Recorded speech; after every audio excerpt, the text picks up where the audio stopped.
all the business of war, indeed, all the business of life, is the endeavor to find out what you do not know by what you do.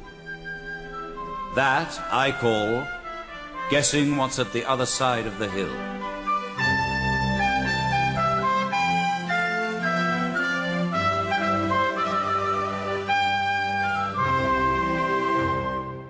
The Other Side of the Hill, two linked plays by Peter Luke, based on his novel, which follows Arthur Wellesley, 1st Duke of Wellington, and the men and women in his life, through his campaign in the Iberian Peninsula. With Michael Pennington as Wellington, John Moffat as Major William Napier, Dominic Rickards as Harry Smith, Philip Sully as Don Julian Sanchez, June Tobin as Madre Soledad, and Cyril Jenkins as Juanita de los Dolores. In 1807, Napoleon invaded Spain and Portugal and put his brother Joseph on the Spanish throne. At the request of the loyal people of those two countries, Britain sent an army to Portugal, which soon came under the command of General Wellington. For 5 years, from 1808 to 1813, Wellington fought the French back and forth across the whole peninsula, until in 1814, he finally succeeded in pushing them over the Pyrenees into their own country.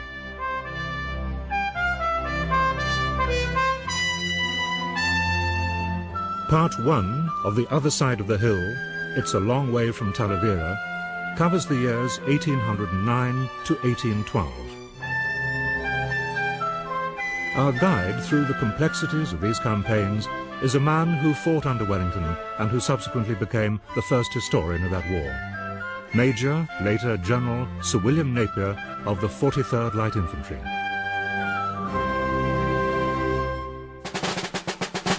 The 43rd Regiment, in which I had the honour to serve, was brigaded with the 52nd Light Infantry and the 95th Rifles to form what became the famous Light Brigade, later the Light Division. The Army of the Peninsula was rather like a large family, with Lord Wellington as the much-respected paterfamilias. Everyone knew each other, more or less, and friendships made on the battlefield often lasted a lifetime, as did mine with Harry Smith of the 95th. It is Harry Smith's remarkable story, as well as that of Wellington, that I now wish to tell. We will start, therefore, on a blazing hot morning in July 1809, with the British Army under Sir Arthur Wellesley, as he then was, having just won a touch-and-go battle at Talavera, about 70 miles southwest of Madrid. The Light Brigade, which included Harry Smith, had just arrived on the battlefield, through no fault of our own, a day too late to help our comrades in arms. Hey, company! Halt! Hey! Ha! B company! Halt! Right! Turn!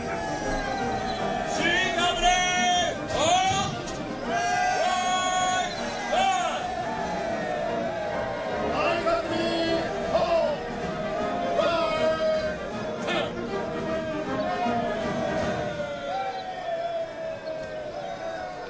What do you see, Alex?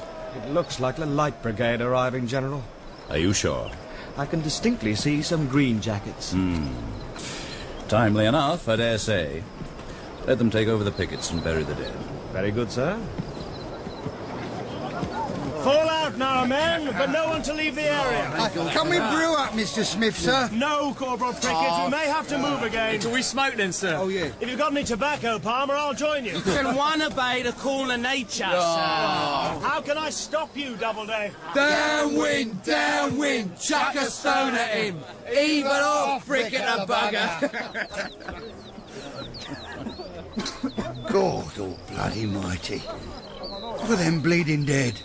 Thousands of them. Just our bleeding luck if we get detail to bury him. Corporal Prickett?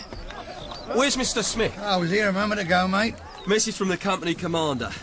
I company is on burying the dead. Oh, what did I tell you? I come swimming now. Corporal Prickett, Sir? we're on burying the dead. We've heard, sir. The sooner the better, then. It's getting hot. Where are we, sir? According to the map, Talavera.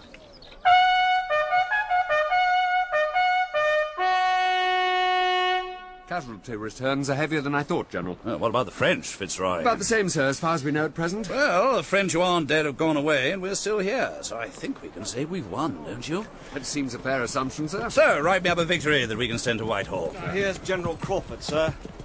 Good morning, sir. I've come to report the Light Brigade all present and... Is you're a day too late, Bomb? I can see that, sir, but we wouldn't be here at all if we hadn't marched the last 62 miles in 24 hours. No more than I'd expect of the Light Brigade. But it's not a bad time to arrive. Our people here are quite done in. I presume to relieve all pickets, sir, and I've given orders to start burying the dead. Good. And I brought the dispatches from Whitehall, which you'll want to see. I'm inclined to doubt that. I have also brought you a letter from Lady Wellesley. You saw my wife? She gave it to me with her own fair hand. Trust she keeps well. I believe so, sir. Thank you, Bob. We'll keep till later. Where do you plan to go from here, sir? Since you ask, let me acquaint you with a bizarre situation. Bizarre, sir? Your Spanish General Cuenca travels onto, or should I say, near to the battlefield in a closed carriage drawn by 6, or is it 8, white mules. He never got out of his carriage for the whole of the recent action, except, I believe, to relieve himself. Now he's left the field with his so-called army. He's failed to blow the bridge at Arthur Bispo, and my flank's wide open. You ask where I'm going? I'm going back to Badajoz. Badajoz? Where else, pray? How otherwise can I protect our essential ports of Cadiz and Lisbon? You mean to tell me, sir, that I have marched my brigade in record time under the July sun all the way from Lisbon to the centre of Spain, only to go all the way back again to Badajoz? What do you consider a commander-in-chief's job to be, General Crawford? To defeat the enemy, sir? Precisely. And in order to do that, it is his first job not to lose his army. So, when my staff have had time to draw up plans, you will be getting your orders, General. Meanwhile, be so good as to look to the pickets and the dead. Good day, sir. Sir. Alex, see General Crawford to his horse. Sir. Fitzroy, here, take these damn dispatches. Sir. Your master's devilish crusty this morning, Gordon. Did I hear you say you had brought a letter from Lady Wellesley, sir? So I am taking advantage of kind General Crawford. Is he a Crawford of Balcarres, or one of the other family who spell their name with a U? Anyway, he kindly said he would deliver this personally to you, though I fear I have but little news. Alas, I have been suffering very much from fatigue lately, and I confess to a certain indolence about rising from bed in the morning. Little news indeed. I usually try to hear Arthur's catechism about noon, when my new maid, Lucy, brings me a small posset of beef tea with a drop or two of Madeira wine in it. What? Another new maid? What happened to the old one?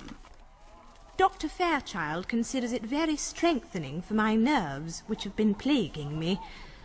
I think it may be due to the harassment of a number of odious tradesmen who have lately become very importunate. Now we have it. Since you left for Spain, there seem to have been so many expenses. Etc., etc., etc. Damnation take it, bloody kitties botch the accounts again. Fitzroy! Yes, my lord? My lord? What's this, my lord? The dispatches included a copy of the Gazette. I have to congratulate you, sir. They've given you a peerage. Have they, begone? Indeed so. And your brother, Lord Wellesley, says you are to call yourself Viscount Wellington. Does he so? Oh, then I'd better do as he says. Are the horses ready? Yes, my lord. Nothing else I can do here. You will issue general orders, and Crawford will take over the ground. So Alex and I might as well make a start for Badajoz. Very good, my lord. Fitzroy? My lord? When you were in London, were you ever acquainted with a young person by the name of Harriet Wilson? No. Certainly not intimately. Good. Oh, Badajoz it is, then.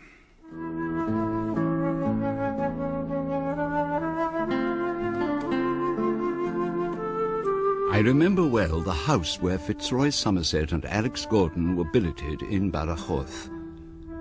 It belonged to a family called de los Dolores de Leon, and it was lived in by two young ladies, chaperoned by an old housekeeper, whose parents had recently died. The house had a large patio in the centre with a palm tree in it, where the young ladies, Victoria and Juanita, used to entertain on warm summer nights.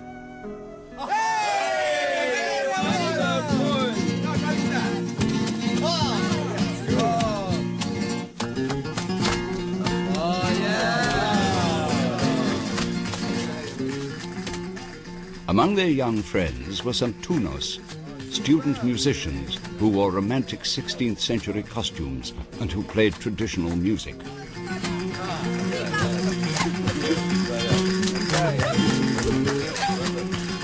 Juanita was still only a schoolgirl then, but what a dancer.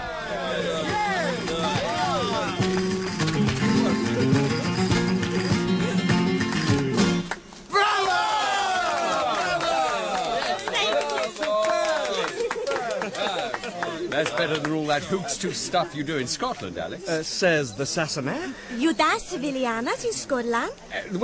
Not exactly, Juanita. But we have a dance called Stripping the Willows. Stripping the what? Oh, very savage sort of thing. The Scots have only just emerged from the Middle Ages, you know. Oh, I don't think Alexander is savage at all. I think he's lovely. Thank you, Juanita. Are Sevillanas all love songs, Victoria? Oh, no. Not all, Alexander. Some are about horses or spring flowers. And many, many are in praise of Our Lady. We have a great devotion to Mary in Spain.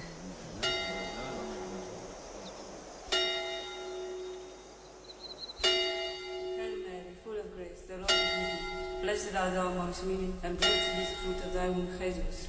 Holy Mary, Mother of God, pray for us sinners now and at the hour of our death. Amen. Sister Rosario, ask Juanita de los Dolores to come and see me, please. Yes, Reverend Mother.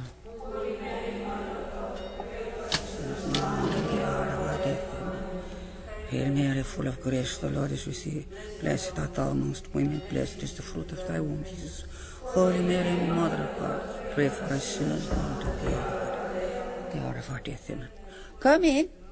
You wanted to see me, Reverend Mother? Yes, Juanita, come in. Sit down. Yes, Reverend Mother.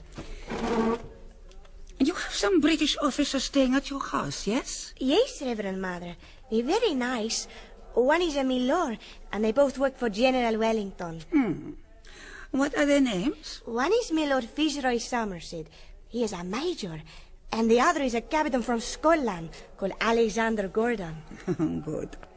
I'm sure your sister Victoria will look after them well, just as your dear mother, God rest her, would have done. But remember one thing, child. Your visitors may be very nice, but they are probably Protestants. And Christ the Lord founded one church and one church only. And it wasn't the Church of England. Or Scotland, for that matter. Yes, Reverend Mother. Were you in chapel saying the rosary just now? No, Reverend Mother. Why not? I was playing, Reverend Mother. Very well. But remember, it helps to say the rosary as often as possible. Our Lady always listens and never fails to answer your prayers. Yes, Reverend Mother. If properly said. Yes, Reverend Mother. Is that all? No. I sent for you because there is a priest here who wants to meet your friends, Captain Gordon and Major Somerset. I want you to take him to your house right away. His name is Father Julian.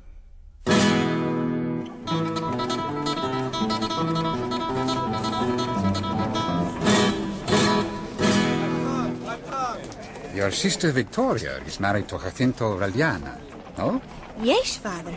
He's with General Ariathager's army, but nobody knows where they are. That's a pity.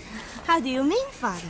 That General Ariathager should not know where he is. I don't understand. Ariathager is not a very good general, Juanita. That's all. How do you know, Father? Because I know. You're not at all like Father Antonio. Oh, what is Father Antonio like? He's pale and wrinkly, and he smells of incense and candle grease. I hope I don't smell at all. Yes, you do. Tobacco, saddle leather, that sort of thing. You don't come from down here, do you? No, I'm from St. Keith, near Salamanca. You don't look like a priest at all. You don't even wear glasses. Are priests born blind? You'd look more like a priest if you had glasses. I'd better get some then.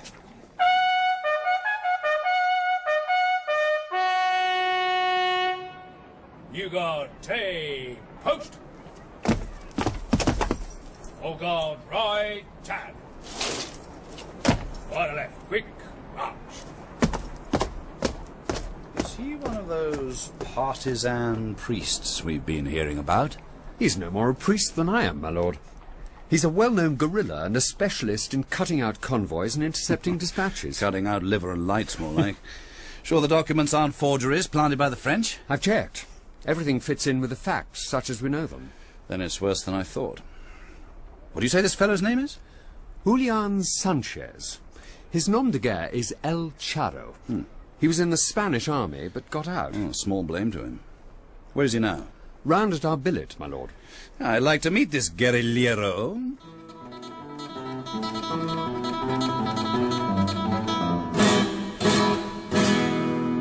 So, Senor Sanchez, your General Cuesta's out of the picture, then? He was too fat, Señoría, to ride a horse. And now he's had a stroke, he can't move at all. His army has just melted away. Well, I can't say I'm overwhelmed with grief. He let me down badly at Talavera. And you know, Señoría, General Arrietaga gave himself up at Ocaña on the 19th. The French took thousands of prisoners. Yes, I told him not to offer battle there. Well, that doesn't leave Spain with much of an army. With Cuesta and Arrietaga out of the way, there's only Albuquerque left. And he is too rich to be ambitious, and too aristocratic to be political. He's brave enough, but he is only serious about horses. That's something in his favour. You like horses, General? We all fancy a bit of bloodstock where I come from. Where's that? Ireland. Then you are a Catholic? That doesn't necessarily follow. How many men do you have under arms, Sanchez? Just over 200 at the present time. We straddle the main road to Portugal in the Sierra de Gata, just west of Salamanca. Yes, I know perfectly well where you are. Are you mounted? Well mounted, senor. I wish I could say the same. How do you manage it? Each time the French lose a man, we gain a horse. How do you say so? Tell me, Sanchez, would you care to become incorporated into the British Army? I could offer you a commission and your men would get pay and come on our ration strength. Señoría, your men don't have enough to eat as it is. We would be taking the food out of your mouths. And I must tell you, we eat quite well. As for pay, we only have to ask, and the people of Salamanca give us all we need. Yes, let's take a point. But you surely have no objection if I were to offer you a cash subsidy to help towards the forage, saddlery and the like? A cash subsidy only a fool would refuse, General. But what are your conditions? That in the next few months you stay in the Sierra de Gata, where you're ideally placed to play the devil with the French lines of communication. What are you going to do, General? Keep my own counsel. You don't trust the Spanish? I don't trust my own generals, never mind the Spanish. Spanish general would rather suffer defeat than see the English winning battles on Spanish soil. Pride and jealousy are very Spanish scenes, Señoría. Mark my words. It may be you and I, Senor Sanchez, who will finally have the honor of kicking the French out of Spain. Yes. What is it, Alex? There's a Lieutenant Smith of the 95th would like a word, my lord. He hasn't got an appointment. Smith? Smith? Who the devil's he? What does he want? Something about greyhounds, my lord. He has a few himself and is very keen on coursing. Oh, well, send him in for a moment. Yes, my lord. Remember, Sanchez, you'll be hearing from me again. Señoría. Oh, by the way, senor, how many white mules did General Cuesta have pulling his coach onto the battlefield? 6, was it, or 8? 12, Señoría. Goodbye. 12. Lieutenant Smith, my lord. Well, Smith, does your colonel know you're here? It's hardly protocol for a subaltern to approach the commander-in-chief directly, you know. I know, sir. But Colonel Barnard said that if I could get in to see you, and if I wasn't scared of having my head bitten off if I did, well, good luck. Did he indeed? Oh, you can tell, Colonel Barnard. Oh, no, never mind. Sit down. Thank you, sir. What's the state of health at the moment in your regiment? Not good, sir. A lot of men down with the ague. Malaera, they call it. Malaera? Because the Spaniards think it's caused by the bad air rising from the river. Mala aire, as they say. Fitzroy! My lord? Let me see those sick list returns again. Yes, my lord. These are Dr. McGregor's figures up to the end of the month. Deaths from ague, 328. Sick from ague, 1,007. Oh. Sick from all other causes, only 79. Damn it, it is ridiculous. These are the sort of circumstances that people at home, particularly in Whitehall, never take into consideration. Have you had it, Smith? Not so far, sir. But I go coursing most days, which takes me away from the river. Yes. Suppose you've heard I've got some new greyhounds out from England, eh? Yes, sir. My friends and I, well, we thought you might care for a bit of sport. Oh, thank you. Yes, I'll come, on one condition. Yes, sir? No wagers. Some of you young fellows are far too fond of gambling. To be a pity to survive the campaign only to end up in Queer Street. No wagers, sir. All right then, Smith. Arrange time and place with the Gordon. Good morning. And we'll see what your English dogs can do, sir. Damn saucy fellow. You know something, Fitzroy? Lord? He's got a point about mal are, though. Why should my men be knocked down like flies just because those incompetents down in Cadiz want our presence on Spanish soil? Devil take them. They'll defend their own country if they can. They've ignored every bit of advice I've given them and lost 2 armies in consequence. I'm now going to put into practice a very simple plan I've long had up my sleeve. What's that, my lord? Have a look at this map. Portugal. Torres Vedras? Torres Vedras, yes. For the last 6 months, I've had the Portuguese fortifying the line of hills between the Tagus and the sea. Defended by us, and with Lisbon as our port, we will be impregnable, and we shall spend the winter there in comfort and safety. Fed and clothed by courtesy of the Royal Navy, we can cock a snook with the French. And when spring comes? And when spring comes, we shall wait for Marshal Massena to make a move. But we'll tell no one of this plan, Fitzroy, least of all our senior officers. They're always writing to their whores in London or to the editors of newspapers giving away our secrets. Very well, my lord. And once we're behind the lines of Torres Vedras, we must find means of exercising and diverting all ranks.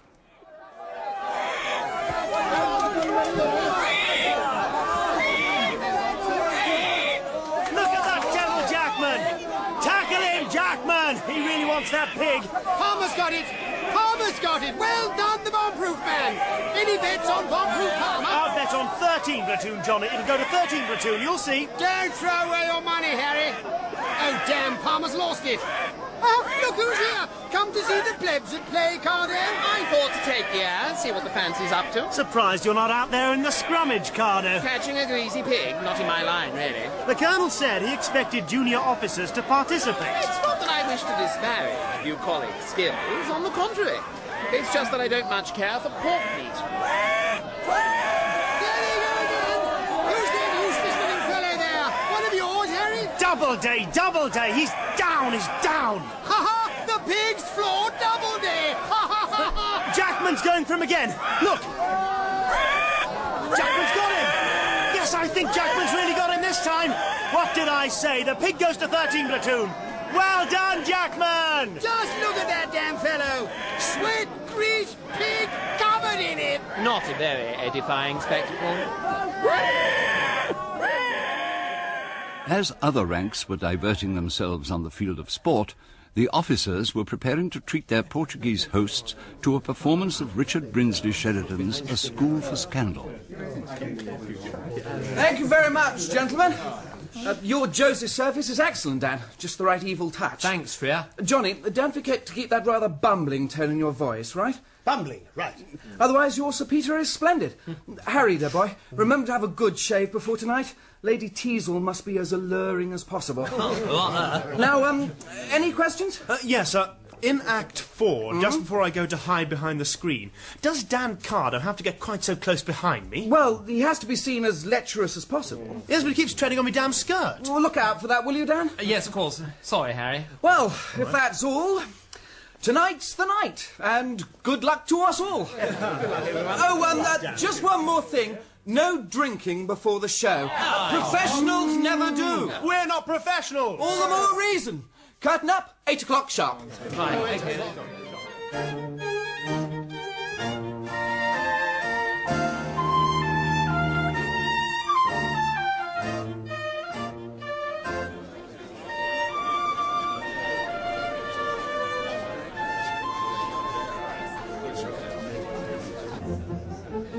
My God, Harry, I'd rather face Boney's cavalry any day than that audience out there. Here, Johnny, have a drop of this. What is it? Brandy? The best. Took it off that chasseur colonel we captured. But Freer said... Devil take it. I need a bit of jumping powder. Well, I suppose a drop of good stuff won't do any harm.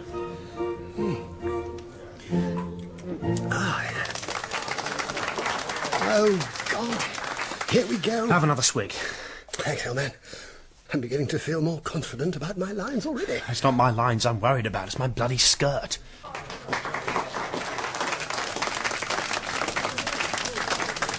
My lords, ladies and gentlemen, senoras et senores, it is with great pleasure that we present the Green Jackets players in a performance of A School for Scandal by Richard Brinsley Sheridan.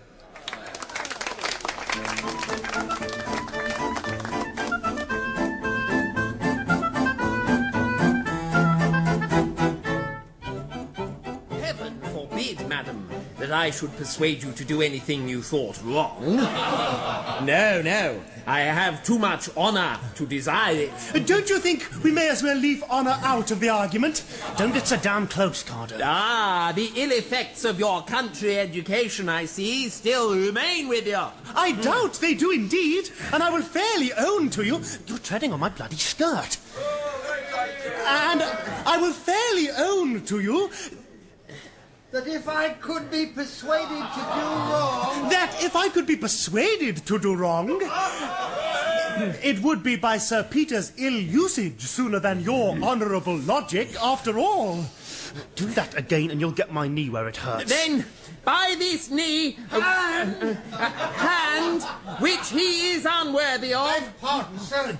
Death, you blockhead, what do you want? I thought, sir, you would not choose Sir Peter to come up without announcing him. Sir Peter? Oons and the devil! Sir Peter? Oh, Lord, I'm ruined! Sir, wasn't I let him in? Oh, I'm quite undone. What will become of me now, Mr. Logic? Oh, he's on the stairs. I'll get behind this screen, and if I... God damn it! That's my skirt gone, Carter! I'll kill you for this! Wasn't me, I swear it! You caught skirt! it on that nail! I have warned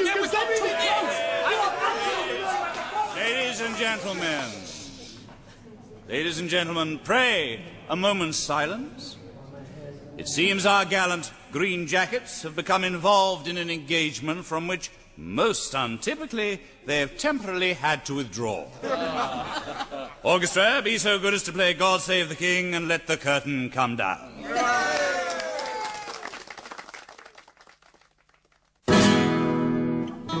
While we were at play in Portugal, the French Marshal Massena and his men were starving on our doorstep. And this is where Julian Sanchez and the other guerrilleros came into their own. With Massena's lines of communication stretched out over 400 miles, the distance from the French frontier to Torres Vedras, every Spaniard with a long knife or a blunderbuss could take his personal revenge on the hated invader. That, for the time being, took care of Marshal Massena, whom the peer regarded as the most formidable of Napoleon's marshals. There remained, however, Marshal Soult, who had suppressed all Spanish resistance in Andalusia. He was now free to turn north again. What do you make of the news from Badajoz, my lord? Marshal Soult's a crafty fellow, Fitzroy. He wants to tempt me out of Torres Vedras by threatening Badajoz. And shall you be tempted? We're tempted, yes. If he succeeds in getting inside that fortress, it'll be a costly business to get him out again. It will indeed, sir. But I shall not give in to the temptation, because if I do, Soult and Massena, who have double our force between them, will chop us like a fox in a covert. Let General Monacho stave off Soult, and I will starve out Massena. I fear greatly for our friends in Badajoz. I understand your concern, Alex, but the Spaniards must defend their own. Besides, I trust General Monacho. He'll not easily let the Frenchmen in.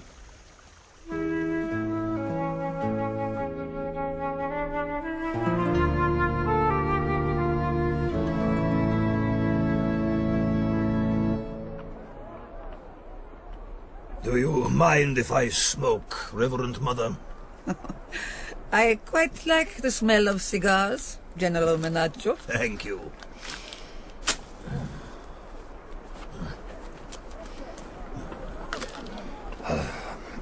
Now, please tell me, Reverend Mother, what If anything can I do for you? If Marshal Soult should attack us, General, I want to know if you intend to fight. To my last box of cigars, Madre. To my last box of cigars. I am glad to hear you say so. Badajoz is a strong fortress. It would be something to show the rest of Spain that we can look after ourselves. Why shouldn't we? We have stores aplenty. The militia are coming on well.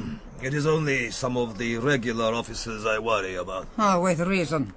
The juniors are mothers' boys and sport brats, and many of the seniors with respect, sir. It's the fault of the system. They get commissions through family connections, and they are not trained in even the basics of military procedure. But our countrymen are brave people. They are used to hardship. Why shouldn't they make good soldiers? They might, under British officers. Whom they would not understand. The British understand discipline. If you soldiers want to know the meaning of discipline, ask a novice nun. Haven't I often said that what my raw recruits need is not a month on the barrack square under a sergeant major, but a month in the cloister under Madre Soledad? I would have no difficulty with your soldiers, General. Women are far more difficult to manage. And who are you informing of this fact, Madre? I, who have 7 unmarried daughters. Let me tell you, if I castigate one of my sometimes rude and often rebellious daughters for being rude and or rebellious, my wife comes rushing to their defense. Then my wife and I come into conflict, the daughters rejoice, and I withdraw from the field. Perhaps some of them will end up in my convent. Let us drink to that greatly to be desired possibility, Madre. Oh, no, thank you, General. 1 glass of your excellent manzanilla is quite enough for me. Besides, I have work to do. And if there is a siege, what will you do with your nuns? First, I will close the school. The children must take their chances along with their families. Some of the younger nuns must be left to take care of the orphans. The rest of us, we will put ourselves under your orders, General, to cook, to help in the hospital, whatever is required. Ah, Madre, what a pity you took the veil. I'd give you a company to command any day if I could. There's one little thing you could do for me, General. You know the De Los Dolores family? Both parents are dead, yes? Yes. And their farm has been destroyed by the French, all their olive trees cut down for firewood. They need money. The youngest, Juanita, is very bright and speaks excellent French. Can you find her a job in your office? Send her to me tomorrow. Thank you, General. Another thing, if the French do besiege the town, do you think we can expect help from the English? General Wellington intends to win the war. He will only do whatever will help him to that end. Then we must look to our own devices. But if the French do capture the town... They will do so over my dead body, Madre. I promise you that. My nuns and I. We shall pray for you, General. Thank you, Madre. There's a great power in the prayers of nuns.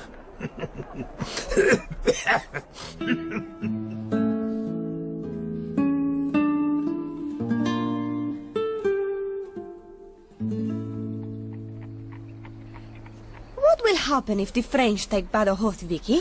They won't. How do you know?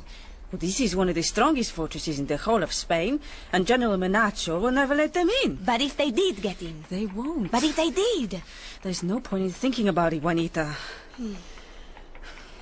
You know what the women are all saying in the market? I don't want to know what those stupid women are saying in the market. They're saying that if the French take the town, all the women will be, you know...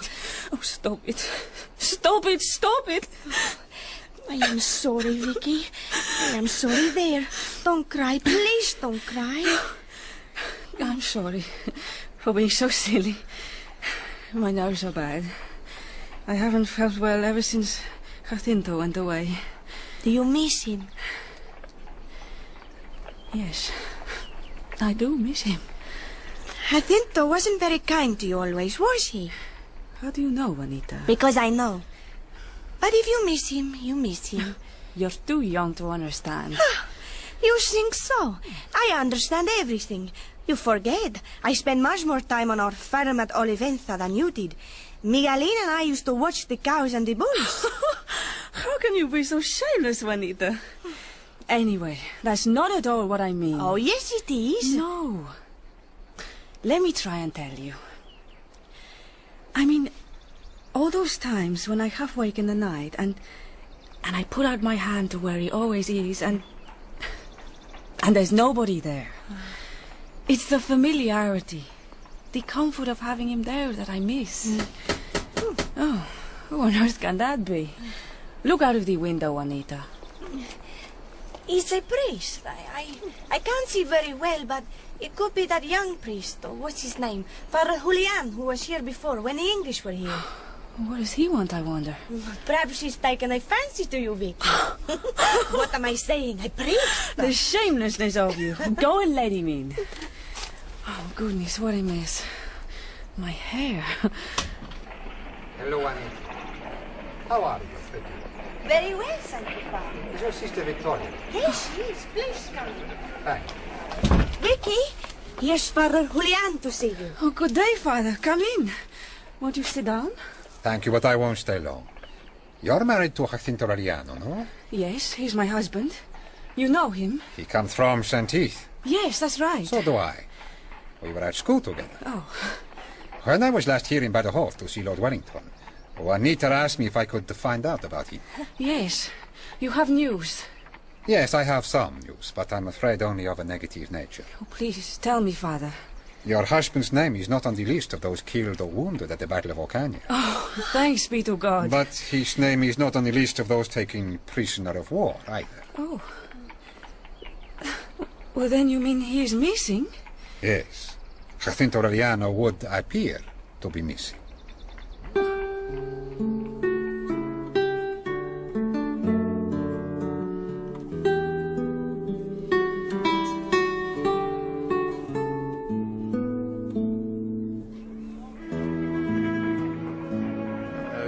Changed, Juanita. Why not, Miguelin? It's been nearly 3 years since I was at our farm. It's not just the 3 years. You know what I mean. Anyway, you say your father and mother are all right? Oh, yes, they're all right. Thanks be to God. Tell me what happened. Well, when the French first came to the farm, they slept in the outbuildings and started cutting trees for firewood. My father went to the sergeant and said they could have last year's prunings free, but not to cut the olive trees. And did they? They soon used up the prunings and started to cut the trees again. What did your father do? He went to the sergeant again, but the sergeant told my father he was lucky the French had come to free the peasants like him from the landlords, in the name of liberty, equality, and fraternity. Oh, your father would not have liked that. Oh, no. He said that if robbing people's olive groves was liberty, equality, and fraternity, then the sergeant could... He then said something very rude about Bonaparte. And then the Frenchman hit my father across the face. Juanita! Juanita! Oh, no. Here comes the apothecary's wife. Oh, Juanita, my child. What times, what terrible times. I hear the French have cut down all your olive trees and murdered everyone on your farm. How will you live now, you poor orphan thing? It's not quite as bad as you like. No trees, no olives, no oil, no money, no parents. Dear God, how will you live? But I didn't murder him. How will you ever find a husband? How will you ever find a husband now? Dear God above, what times, what terrible times. What a cat. Townspeople. So, what are you going to do now, Miguelin? I'm going to become a militiaman. You? Yeah, why not? I'm going to be attested tomorrow. I was on my way to the quartermaster's stores to draw a musket and bayonet. I'll soon be on active service. I got you. Active service. It won't be long now, I can tell you. They say some French cavalry are already west of the river. Oh, Juanita. Oh, there you are. Sister Rosario, what's the matter? I've been looking for you everywhere. Madre Soledad says she wants to see you. Me? What for? I don't know, but she said it was urgent. Very well. Goodbye, Miguelin. come to the house when you get some time off. No, I don't think you get much time off on active service, Juanita. Well, good luck anyway. Thanks. Goodbye. I don't understand it, Sister Rosario. School is closing. I have a quite good report. Why on earth should Madre Soledad want to see me? I wanted to speak to you about your French, Juanita. My French, Reverend Mother? I have been talking to General Manacho. About my French? Oh, of course not. General Manacho asked me to recommend a reliable girl to help with secretarial work at his headquarters. I recommended you. Oh, thank you, Reverend Mother. Now, listen to me carefully, child. General Manacho is a brave and honorable soldier who is determined to defend this town to his utmost ability. But nobody can foresee the fortunes of war, and a man can only do as much as the materials at his disposal enable him to do. I am not sure that I quite follow what you... Let me go on. And I am speaking to you in confidence, Juanita, because I trust you, and because your mother was a friend of mine. I don't want my words repeated to anyone. I promise, Reverend Mother. You've turned out to be a pretty girl, Juanita. And I must warn you to behave with extreme discretion at all times. But what has this to do with my French? I'm coming to that. In the event of the French occupying this town, and I pray to God that it may never happen, you, Juanita, will be in a special position. Oh? Unlike most of your fellow citizens, you speak French. This has advantages and disadvantages. In the first place, French soldiers will want to talk to you, and they may say improper things. No worse than the Spanish soldiers, I am sure. Please don't interrupt. French laxity in morals is notorious and has got worse since the Revolution. Some of the soldiers, particularly their officers, in their desire for communication with the opposite sex, may say indiscreet things. Do you follow me? What sort of things, Reverend Mother? I don't mean what you're thinking, Juanita. Sorry, Reverend Mother. I mean things relating to their army's dispositions, their future movements, pay, lines of communication. If by chance you should hear anything of this sort, I want to know at once. I want any and every scrap of information that might be of use to our army or to our allies, the English, in the fight to rid our country of its godless invader. Now, do you understand, child, what I meant when I said I wanted to talk to you about your friend? Yes, What's that, Reverend Mother? Can be only one thing. The French.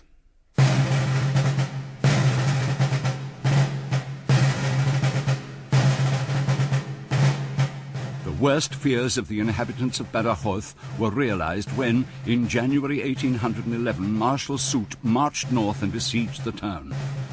No help could come from the British, who were still in Portugal holding off Marshal Massena from behind the lines of Torres Vedras.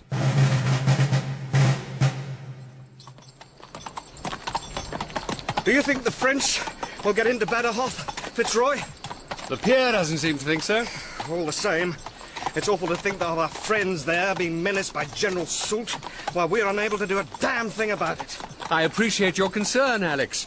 Though I suspect it is primarily for a young lady called Doña Victoria de los Dolores de Orellana. Don't remind me of Orellana, Fitzroy.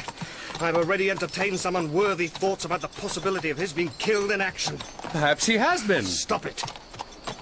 Extra-matrimonial entanglements, Alex. They can bring down the best of them. I know. Look at Uxbridge, the best cavalry commander we've got. He has to go and elope, and now look at him. His career's in ruins. So much the worse for all of us. And there's the peer's own brother, Wellesley. Half his children don't know who their father is. He seems to have got away with it, though. I don't quite know how. And the peer himself is always going on rather coyly about that whore, Harriet Wilson. It's rather touching, really. He's not at all a fornicator at heart. I only hope she doesn't squeeze him for money. What do demi-reps do that isn't for money? Quite. Poor fellow, he's not at all well off, and Kitty's always getting into debt. Pity about that marriage. Well, yes, in one way. But looking at it another, he's really happy campaigning. Many senior officers out here spend their time fretting about their families or their estates and are longing to get home. Others with attractive youngish wives are in a constant state of anxiety lest they're having the horns put on them. Not the peer. He's got his friends and his pack of foxhounds, and he's happy here. Hold hard there, sir. What's all the hurry? I'm looking for Army headquarters, sir. Can you tell me where it is? I can indeed. We're going there ourselves if you care to come along. Well, thank you very much, but I'm in a bit of a hurry. So it seems. Where are you from? From Marshal Beresford on the frontier. I've got an urgent dispatch for the Commander-in-Chief. Have you, sir? My name's Somerset, and I'm military secretary to the Commander-in-Chief. Oh, then you're just the man I want, sir. Where's the dispatch? In my haversack, sir. Won't be a second. Stand still. Do you know what's in it? No idea, sir. Only that it's urgent. The Marshal had some news yesterday from Salamanca, brought in by a guerrilla. El Charro? I don't know, sir. Here you are.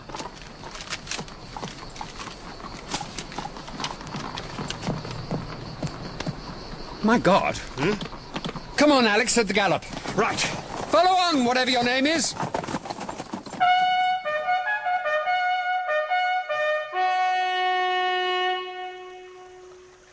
Ah, there you are, Fitzroy. Come in. Sir, I'm afraid I've just written to Mr. Hobie. Do you get your boots from Hobie, Fitzroy? No, sir. There's I know a lot of people prefer law, but Hobie does me well enough. Yes, sir, I'm sure, sir. I'm sick of struggling into Hessians. I've ordered a very simple boot. Straight at the top and loose round the ankle so that you can get in and out of My lord, I have to tell you that Badajoz has fallen.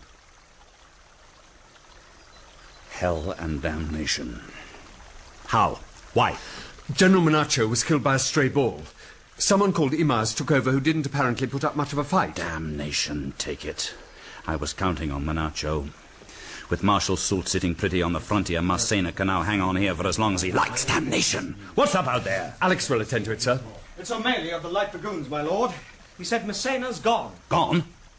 Gone? Seems like it. Oh! Send O'Malley in, Alex, and get me Generals Crawford and Stapleton Cotton here immediately. Yes, sir. So, Massena can't have heard yet about Badajoz. What luck! When we cross the frontier this time, please God, we shall never come back. Lieutenant O'Malley, my lord. So, the old devil's gone, eh? Cleared out bag and baggage, sir. They must have gone early in the night and built their fires up to fool our pickets. How far did you patrol? A good 15 miles along the Santarém road, sir. But there's neither hide nor hair of it. Thank you for bringing me some good news, O'Malley. Sir. Tell me, are you by any chance one of the Galway O'Malleys? I am indeed, sir. Ever get a day's hunting at Tuamolochre? Any time you're out that way, my lord, we'd be happy to give you a day with the Blazers. Well, if Marsena's broken cover, we've another fox to hunt now.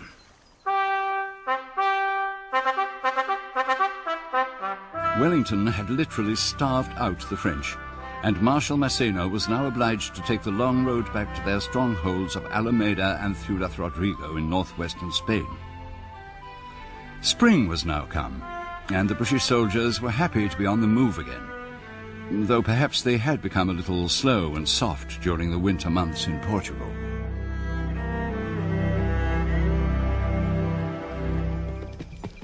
Oh, look! There's a golden oriole. It's very hard to catch sight of the devils. They're very shy birds. This is the River Coa, all right. Weird, those huge granite boulders. Look, there's a blue rock thrush. Hey, don't see one of those every day of the week. Never mind the blue what-you-call-em. It's that dirty-looking spalpeen over there I've got my eye on. Where? By the bridge there. He's no ordinary bog trotter, I'm telling you. What do you think he's up to? No good, I'll be bound. Ambush? Could be. Hold the patrol, Sergeant. Keep a sharp lookout. Patrol! Halt! Hello! Englishman! Who are you? Afraid! Come on! Don't be frightened! Cheeky bastard. We're from Wellington's army. Who the hell are you? We've been waiting for you, Englishman. Why you been so long? Where are the French? Gone. A long time. Maybe 12, 15 hours. You are very slow. I'm gonna punch this damn fellow on the nose in a minute. Look here! Just tell us who you are! I am the special man of Dragoons, yes. El Charro, he who has much faith. El Charro? Isn't that the guerrilla chapter? Yes, I think so. My chief is a good friend of General Wellington. He wants you to come. All right, then. I'll come.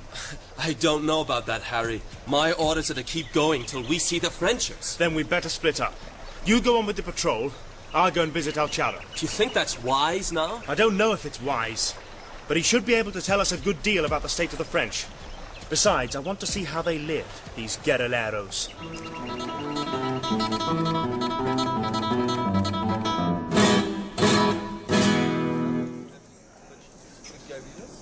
I'm glad you have come, Captain. What is your name? Harry Smith. Harry Smith. I'm glad you have come, because it is necessary for me to talk with someone from General Wellington before you catch up with Massena. But I'm only on patrol. I'm not on Lord Wellington's staff. No? But you can tell them. Yes. I know one of his aides-de-camp. Who? Alex Gordon. Good, I know him too. You must tell him that Massena has been supplied with food and ammunition from Ciudad Rodrigo. So now he will stand and fight. Perhaps near here on the border. I think it will be at Fuentes Señoro. I'll tell him.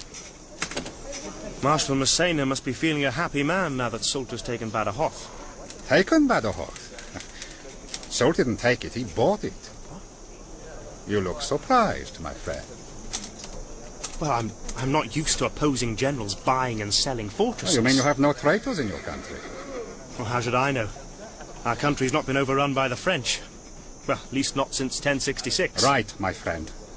And nobody can tell how people will behave until they have experienced it. If Badajoz is the key to this campaign, as it seems to be, it's going to cost a lot of British lives getting the French out of it. British lives? And how many Spanish lives are lost with every British victory? You British are always telling us we have no discipline. But when your people storm a town, they are worse. Much worse than the French. It is their own allies they loot and rape and murder. Now steady on. I know bad things have happened. But we're only fighting your bloody war for you because you can't do it for yourselves. And because your politicians want to get rid of Napoleon. I know. Listen. We don't have our own king because Bonaparte tricked him out of his throne.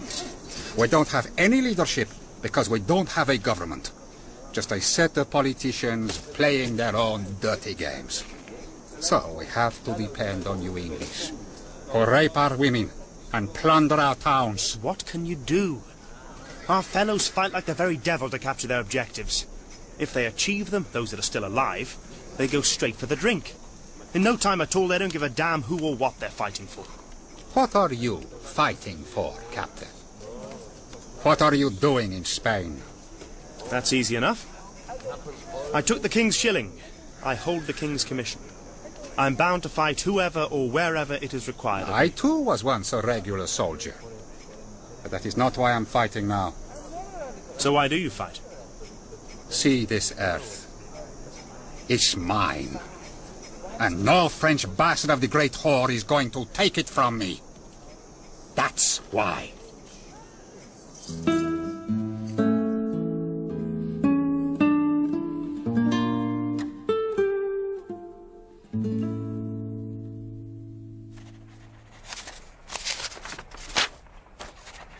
Juanita?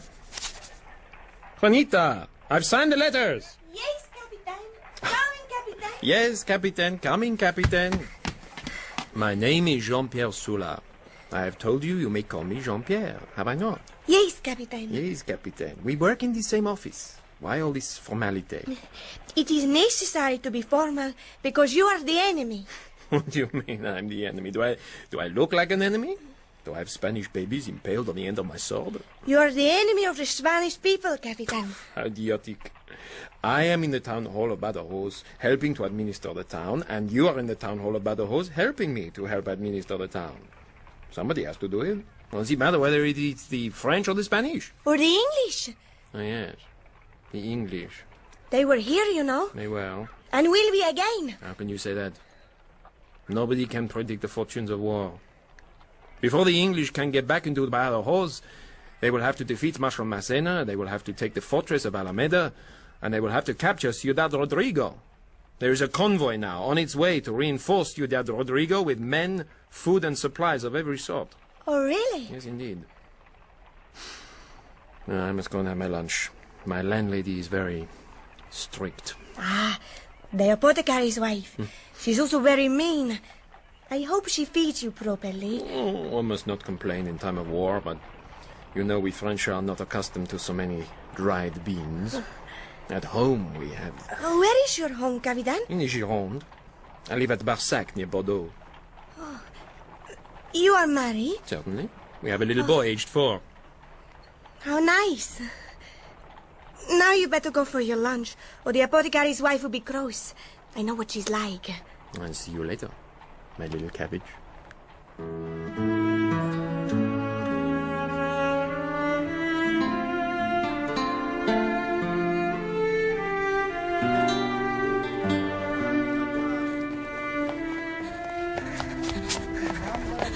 Now to Del Madre, Solitaire. Run! Run, run! I must run all the way. No, I mustn't. No, I must not run, or it will look obvious. The apothecary's wife is always looking out of her window. With luck, she will be cooking her disgusting puchero for poor Captain Sula. I don't want her to see me and say in front of him, "Why is that silly girl Juanita in such a hurry?" Oh, dear. I must look calm and casual, and smile, and not look serious. Oh, dear. What a strain. And particularly now I'm in a state of sin. First, I was in love with a priest, Padre Julian. That must be a sin. Now I am in love with the enemy of my country, Captain Sula, a married man. And that's a double sin. But I'm going to betray him. So does that cancel out the sin? Or does it mean that I'm not really in love with him? Oh, dear. I must go to confession. But there's never any time. Be tranquil, child. Sit down and get your breath. Yes, Reverend Mother. There's seldom anything so urgent that one has to run. Not that it matters at your age. Now, what's the news? There's a French convoy on its way with reinforcements for Ciudad Rodrigo. Who told you? Captain Sola. Good. What is the nature of the convoy? An important one, I think. Men, food, and general supplies. Which must mean ammunition and possibly pay for the troops. Very good, Juanita. Anything else? Yes, Reverend Mother. There is something. Well, what is it? Speak up, child. I think I am in a state of sin. What sort of sin? I think I have fallen into temptation. What sort of temptation? Carnal temptation. Oh, is that all? Everybody suffers from that from time to time. It's all rubbish. If you've got anything serious to confess, see Father Antonio, or whoever it is you go to. Priests are expert at that sort of thing. Oh, thank you, Reverend Mother. What is it, child? Oh, Father Antonio. Yes? Well, I don't think he's really an expert. I mean, he doesn't look as if he's ever had a carnal thought in his life.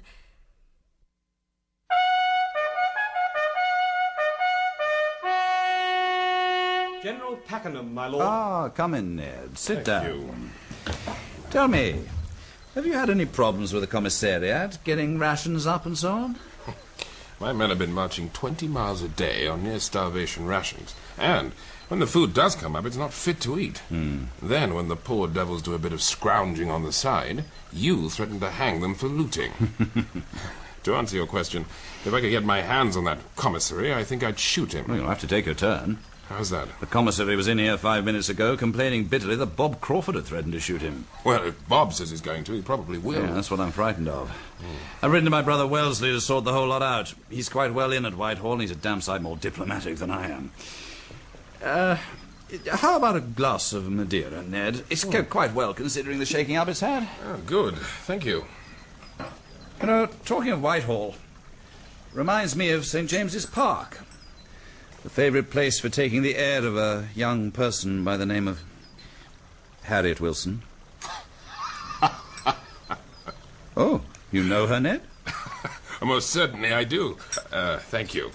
As does about every beau, buck, and dandy serving in the peninsula, not excepting my esteemed brother-in-law. What? You know about me? As does everybody between the Thames and the Tagus. What? Well, not everybody. I mean, not my sister Kitty, for example. It doesn't shock you, then, that I've been unfaithful to Kitty? Not in the least. The only thing that mildly shocked me at the time was when you came back from India and proposed marriage to her. No one was expecting it. How's that, then? Well, you had been 5 years abroad. You were under no obligation, as we in the family saw it. I felt I was under an obligation. But when you got back, Kitty was almost engaged to Lowry Cole. You could have left it like that, and probably Kitty would be Lady Cole rather than Lady Wellington today. I couldn't do that, Ned. Before I went to India, we had an understanding. By honour, I was obliged to repeat my offer of marriage when I came back. The surprise was that she accepted me. For your sake, Arthur, more's the pity that she did. You and Kitty were never suited. Yes, even our honeymoon wasn't a success. As I remember it, we spent most of the time playing music, scraping at our fiddles together. Kitty has no great talent for the fiddle. We must have sounded like two seagulls unsuccessfully trying to mate. But it was the nearest we ever came to passion. One cannot be but sorry for both of you. Well, it's nice of you to put it like that, Ned. As Kitty's brother, it would have been reasonable for you to have taken a less kindly view. I'm just relieved that you and Larry never came to calling each other out. Oh, that would have been a novel way of deciding who you would have for a brother-in-law. Hey, Ned. Come in. Good news, my lord. Tell me. El Charro has attacked an important convoy on its way to Ciudad Rodrigo and captured a lot of booty. Is your source of information reliable, Alex? A subaltern of the rifles, Smith. He's here now. Oh, that saucy fellow who's always trying to lay hands on my greyhounds. That's the one, sir. He was with El Charro at the time. Oh, was he? Bigod. Send him in. Yes, sir. You know, Ned, there are some people in this army who simply regard this campaign as a government-sponsored sporting tour. I'm not surprised. The Commander-in-Chief sets them a pretty good example. Lieutenant Smith, my lord. Sir. Sit down, Smith. This is General Pakenham. I know the General by sight, sir. Now, first of all, Smith, what the devil were you doing with Sanchez, or El Charro, as he likes to be called? I was on patrol with the Light Dragoons, my lord. My colonel gave me leave to because I speak Spanish. Your colonel seems to give you quite a lot of license one way and another. What happened? Well, sir, we came across El Charro's men on the banks of the Coa. Don Julian expressed a wish to speak to a British officer, so I went. He was a bit prickly at first, but we got on all right in the end. Yeah, tell me about the convoy. Yes, sir. Well, in the early hours of Wednesday morning, Julian, that is El Charro, got an urgent message emanating from Badajoz, I think, that there was a large convoy approaching Ciudad Rodrigo, under escort of a squadron of cavalry and a battalion of infantry. Julian decided to attack it. And what business had you to take part? Well, sir, under the circumstances, I could hardly say goodbye, I think I'll go home now, could I? So I went along. Squadron of cavalry and an infantry battalion. Quite a tall order. I warned Sanchez against pitched battles. Oh, well, proceed. By first light, we were in position near a quarry to the east of the town. Soon after, we saw the convoy approaching, cavalry in front, then a number of stores wagons, including one which appeared to be very heavy because it was drawn by 6 mules, and finally the infantry taking up the rear. Julian sent out a detachment of charros. They can really ride, those fellows. Yes, go on.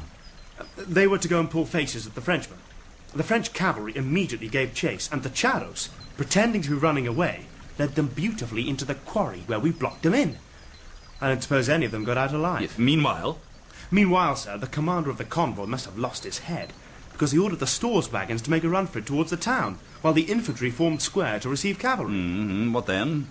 Well, we just ignored the infantry, stood there looking silly, whilst we galloped off after the transports, well out of musket range. Julian had a new cannon which he was very anxious to try out. Oh, so he's going for artillery now, is he? Yes, sir. Again, luck was on our side, because the third shot caught the big wagon full amidships and blew it up. It was the pay chest, full of gold coin. There was gold all over the place. A lot of coins got blown into the bodies of the drivers. In fact, the commanding officer of the convoy himself was riddled with doubloons. I'm afraid the Charos were not too nice about picking the coins out with their knives. He was dead by this time, of course. Well, I'm glad about that. What happened to the infantry? When they saw we'd captured all the stores, they just formed up and withdrew. I tried to organise a charge, but, well, with all that gold about the place... Yes, quite. There are certain factors in war that Whitehall never takes into account. Ladies, loot... And corrupt commissaries, I might add. Yes, there may be one less by now. Very well, Smith. Go back to Colonel Barnard and tell him I'll second you to the guerrillas any time he wants to get rid of you. Very good, my lord. Thank you. Worth keeping an eye on that young fellow, Ned. He's got initiative and intelligence. I've heard he's quite a gallant officer. I'm sick of gallant officers. The army's full of them. What I need is a few more officers with a touch of cowardice and a lot more brain.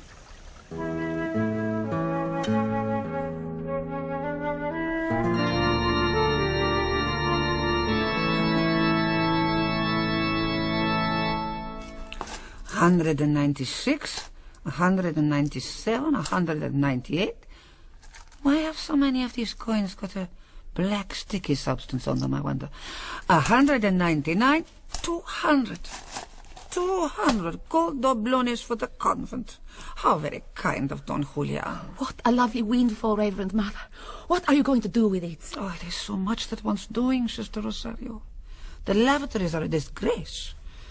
But the junior school needs new desks. Oh, they do. Never mind about the lavatories, Reverend Mother. We're Spanish.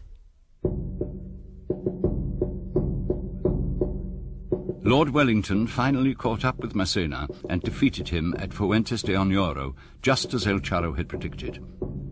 Poor Massena, perhaps the best of Napoleon's generals, was ignominiously recalled, and his place taken by the much younger Marshal Marmont. By January 1812, the peer had taken Ciudad Rodrigo, where, sadly, Bob Crawford was killed leading the assault. But this success now opened the way to Badajoz.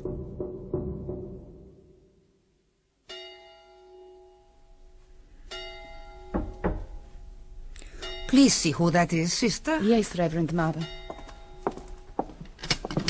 Juanita, I'm Rosario. It's Juanita de los Dolores, Reverend Mother. Come in, Juanita. I've got some good news for you. And I have got some for you, Reverend Mother. Ciudad Rodrigo spoiled into the English. Oh, so you've heard already? You mean to say you know? I have just been informed of the fact. Oh. Sister Rosario, would you please go to the refectory, and if the messenger has finished his meal, bring him here. Very well, Reverend Mother. Now, Juanita, how did you hear? Captain Sula? Yes, Reverend Mother. The French seem very worried about the British advance. They are reinforcing everything and putting mines and horrible spikes and sharpened sword blades in all the likely places of attack. So, now I have a surprise for you, Juanita. Come in. Miguelito! Oh, hello, Juanita. I thought you were a prisoner of the French. I was, but not anymore. Oh, I have so much to tell you. Take your friend to the visitor's room, Juanita. You can have 10 minutes only, because this young man must get back through the French lines before curfew. Now, off you go. Oh, thank you, Reverend Mother. Come, Miguelin.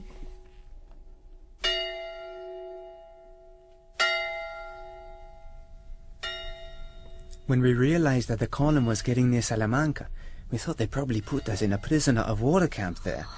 So, it was now or never. A few of us made a break for it that night, all running in different directions. You know, one poor bastard... Oh, sorry, Juanita. One poor fellow got shot. But 3 of us got away to the woods and walked all night. We had no idea where we were at the time. But I now know that we were in the mountains near Sequeros. There's plenty of water, but we had no food at all for 2 days and nights. Oh, poor things. Anyway, on the 3rd morning we ran into a patrol of charros who gave us food and took us back to their camp. When Don Julian found out who we were and where we came from, he signed the 3 of us on. I'm now one of his special messengers, because I'm very good at getting through the French lines in and out of Badajoz. It's wonderful that you are alive, Miguelin, and thank God for it. Oh, it's so good to see you again, Juanita. Do you think the English will come? Do I think? Their advance guard is already across the Tagus al Alcantara. Time is up, Miguelin. You have only 15 minutes before curfew. Goodbye, Juanita. Oh, you are looking very pretty. Goodbye, Madre. Thank you for the meal. Thank you for your information, Miguelin. Go carefully. I will. Oh, Reverend Mother, Miguelin says the British are at Alcantara. They are obviously going to try and recapture Badajoz, then. Is that bad? If the French are going to defend the town and you say that they are preparing to do so, of course it is. Why? It stands to reason. The harder the battle, the worse it must be for us. But if the English should win, and we must hope they do... You think they might sack the town? If it is God's will that they sack the town, they will sack it. They usually do. In which case, we must offer it up to God as a penance for our sins. Reverend Mother, I am frightened. Console yourself with the thought that General Wellington and his staff were well looked after when they were last in Badajoz. That's true. Oh, but Reverend Mother... Kiss me, child, and pray to Our Lady to make you as brave as she was.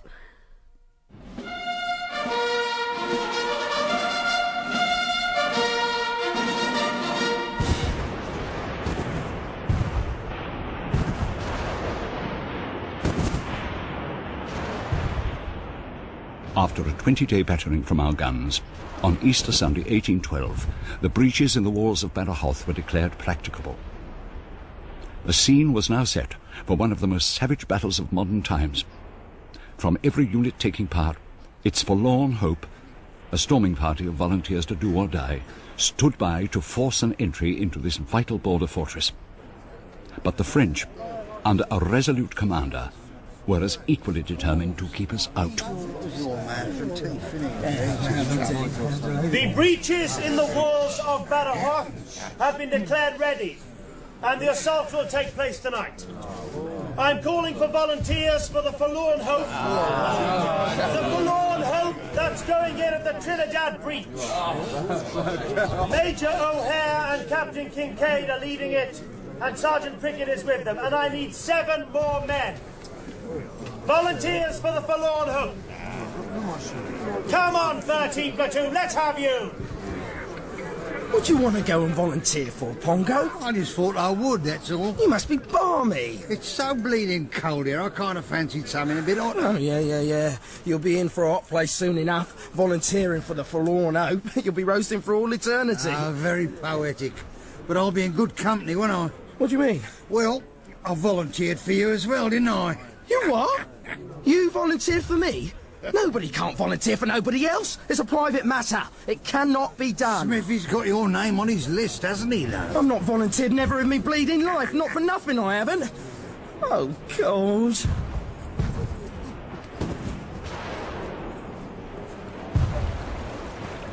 Captain Harry Smith, 95th Rifles.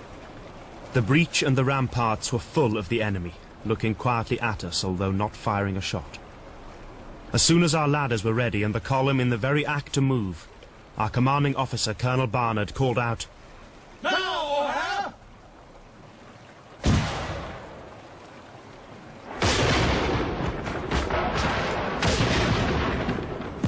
The very first shot from us brought down such a hail of fire as I shall never forget.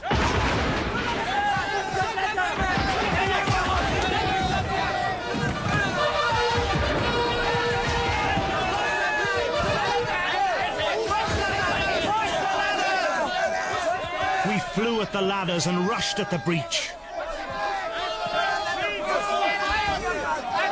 But we were broken and carried no weight with us, though every soldier was a hero.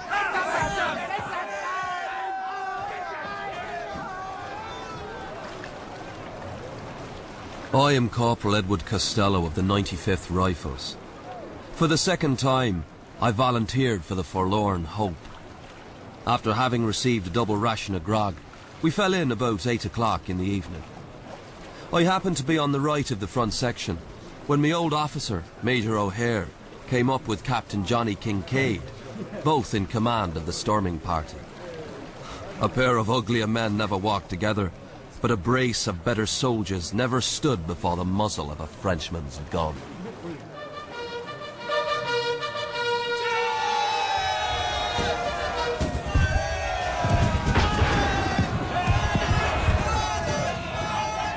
Now, a multitude bounded up the great breach as if driven by a whirlwind. But across the top glittered a range of sword blades, sharp-pointed, keen-edged on both sides, and firmly fixed in ponderous beams chained together and set deep in the ruins. A rifleman stood among the sword blades on the top of one of the chevaux de frise. We made a glorious rush to follow, but alas, in vain. He was knocked over. All were awfully wounded, except, I believe, myself and little Freer of B Company. I am Quartermaster William Surtees, 95th Rifles, and was stationed on a little knoll just back from the Trinidad Gate. All sorts of arms were playing at once: guns, mortars, musketry, grenades, and barrels of gunpowder thrown down from the walls, while every few minutes explosions from mines were taking place. Lord Wellington had also taken his stance upon this hill and appeared quite uneasy at the troops seeming to make no progress. I saw my poor friend, Major Peter O'Hare, who saved my life at Fuentes de Oñoro, lying dead upon the breach. 2 or 3 musket balls had passed through his breast. I remembered his last words just before he marched off to lead the advance. He shook my hand, saying, "A lieutenant colonel, or cold meat in a few hours, Harry." Officers of all ranks, followed more or less numerously by the men, were seen to start out as if struck by sudden madness and rush into the breach. 2 hours passed until these vain efforts had convinced the troops that the breach of Trinidad was impregnable. His lordship now seemed to lose all patience, and aide-de-camp was sent to ascertain the cause of the delay. They flew like lightning, while the whole rampart round the town seemed enveloped in one flame of fire. At length, a dispatch arrived from General Picton, stating that he had established himself in the castle. This was cheering news to his lordship, who expressed very strongly the gratitude he felt for that gallant officer. Corporal Costello, I heard a cheering, which I know to proceed from within the town, and shortly afterwards a cry of, "Blood and hounds, where's the light division?" I had been knocked off the ladder in the first rush, and there were dead and dying on top of me. I now attempted to rise, but found myself unable to stand. At this moment, I saw 2 or 3 riflemen moving towards me. One named Bombproof Palmer immediately exclaimed, "What? Is that you, Ned? We thought you laddermen all done for."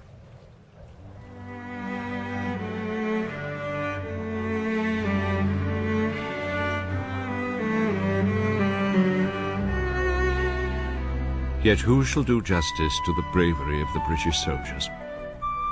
Who shall measure out the glory of men like O'Hare of the 95th, who perished on the breach at the head of the stormers, and with him nearly all the volunteers for that desperate service? Who shall describe the martial fury of that desperate rifleman who, in his resolution to win, thrust himself beneath the chained sword blades, and there suffered the enemy to dash his head to pieces with the end of their muskets?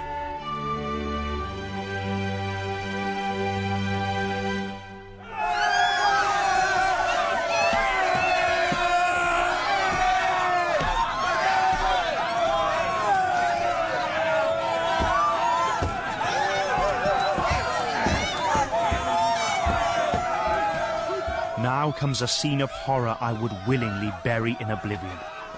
The atrocities committed by our soldiers on the poor, innocent and defenseless inhabitants of the city. No words suffice to depict.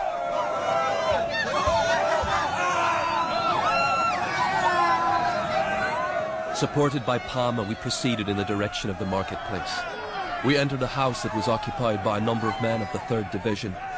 One of them, on perceiving me wounded, struck the neck off a bottle of wine and presented it to me, which relieved me for the time. Unhappily, they discovered the 2 daughters of the old patron who had concealed themselves upstairs.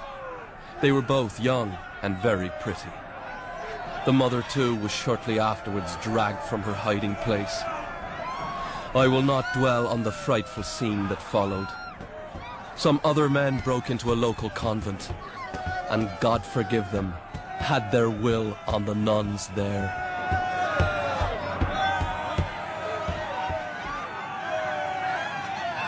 Quartermaster Surtees, I went into a genteel house. The Spaniard told me the French Quartermaster General had lived with him. I told him I too was a quartermaster. Then he kindly set a bottle of wine and 2 glasses on the table. I sat down and drank nearly the whole bottle of wine, while he fried me some eggs and bacon. Too truly did our heretofore noble soldiers disgrace themselves, though the officers exerted themselves to the utmost to repress it, many who had escaped the enemy being wounded by their own men. Yet this scene of debauchery, however cruel to many, to me has been the cause of solace and the whole happiness of my life. Look at those drunken sots! I'd kick their asses if I didn't know they'd turn round and bayonet me. Last night's heroes, eh? Oh, look at that brute in women's clothes with a ham impaled on his bayonet. Wait till I catch them with their hangovers. What can any decent Spaniard think of our people now? I hope the C&C hangs a few of the bastards. God, I feel as though I've been to Donnybrook Fair. Well, nothing broken. No, I don't think so. You've got 2 bullet holes in your cap, did you know? Have I? So I have! My pockets are full of dirt, and look at my trousers, covered in other people's blood. How did you manage to get away with it, Freya? Well, at 5'2", I suppose one doesn't present a very big target. Come on. There's nothing else we can do here. We might as well get back to camp. I could do with a cup of tea. If my man West hasn't got a brew on, he'll be returned to duty at the double.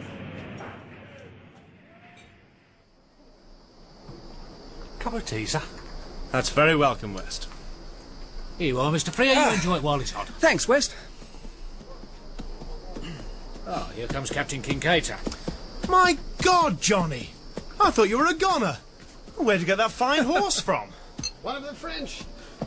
I saved him from being skewered by a drunken Connaught Ranger. He gave it to me as a token of gratitude and esteem. Who was he? An officer? Yes, on the staff. Said he came from Bordeaux. Barsac or something. You could call the horse Monsieur Barsac. Tea, sir. No thanks, West. I think I've had too much brandy. Some drunken bastards from 3rd Division were trying to force old Nosey to drink with them.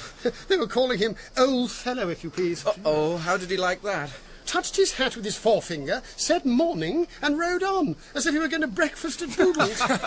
Cool devil. Hey, who are those 2 women coming over? They don't look like horse. No, they seem to be coming here. Good morning, gentlemen. You are British officer? We are. 95th Rifles, ma'am. At your service. Thank you. My name is Victoria de los Dolores, and this is my sister, Juanita. We are trying to find our friends Lord Somerset and Captain Gordon. They live in our house when the English were in Badajoz before. This is Captain Smith. He's a friend of Gordon's. Good day, ladies. I'm sorry, I didn't hear your names. Victoria de los Dolores and my sister Juanita. They're looking for Somerset and Gordon. I'm sorry to trouble you, but you see... I wish I knew how to help you. They could be anywhere just after a battle. An army headquarters is at least a mile from here. Then tell me, please, who can help us? Yesterday, we had a house. We had clothes, we had food. Now we have nothing. Nothing. 2 months ago, the French destroyed our farm at Olivenza, and today the English have destroyed our house in Badajoz. And look what your soldiers have done to our ears. They just tore our earrings out. We would have given them gladly, but they would not wait. It distresses us very much to hear it. And my sister, too, look.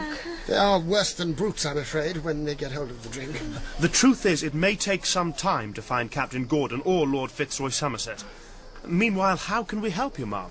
You are British officer and honourable man. It is for that I am speaking to you.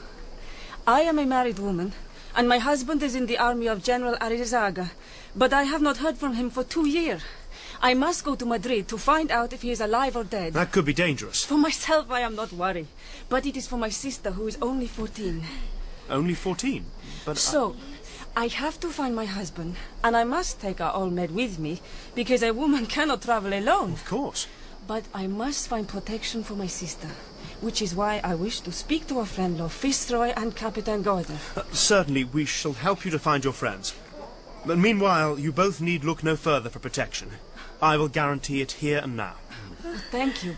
But when I go to Madrid... There are women belonging to the regiment who would gladly take care of your sister. She could be given a tent to herself. God knows, there are empty tents enough after last night. We could arrange that, couldn't we? Well, I don't know. It's a bit irregular. I mean, we'd like to help. Well, what do you think, Harry? Damsel in distress and all that? It's not good enough. What happens if, after Signora Victoria goes, we three get killed, wounded, or otherwise dispersed? It's quite clear what has to be done. Signora Victoria, there is only one way to guarantee your sister's safety and honour for the foreseeable future. There is a way? She must marry a British officer before you go. In other words, as soon as possible. Marry? But who would want to marry me? I would. Harry, old fellow. Shut up, Johnny. Juanita. My name is Harry George Wakelin Smith. I'm a captain in the Rifle Corps. I would consider it an honour if you would consent to be my wife. If you wish, we shall be married immediately. Anita. Please, Victoria. My name is Juana Maria de los Dolores de Leon. I can sew, and I can cook, and I speak good French. I am grateful for your offer of marriage, which, with my sister's permission, I accept. But Juanita... I will be a good and true wife to you, as long as I live.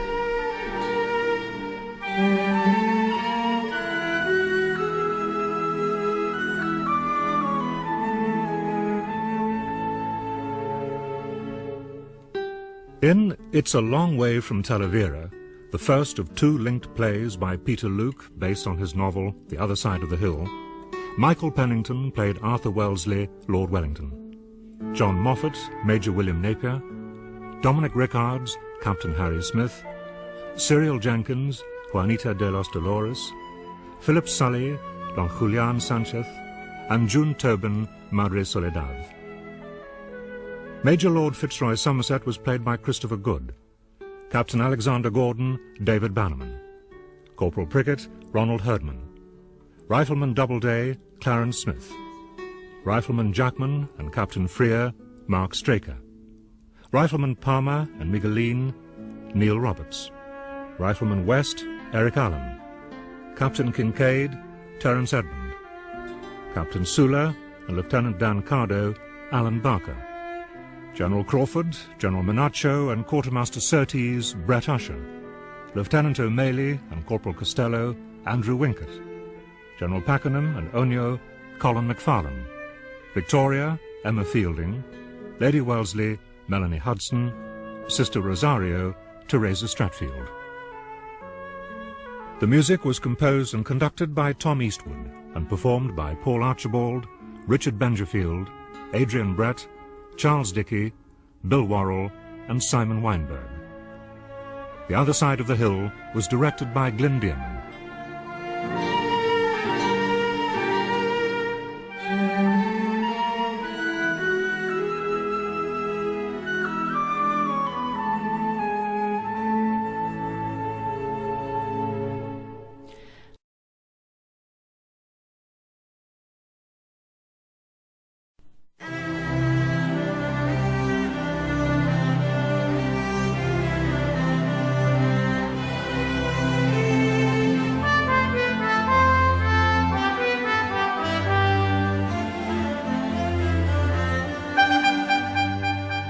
The Other Side of the Hill, two linked plays by Peter Luke based on his novel, which follows Arthur Wellesley, 1st Duke of Wellington, and the men and women who helped him between the years 1808 and 1814 to expel Napoleon's invading armies from the Iberian Peninsula.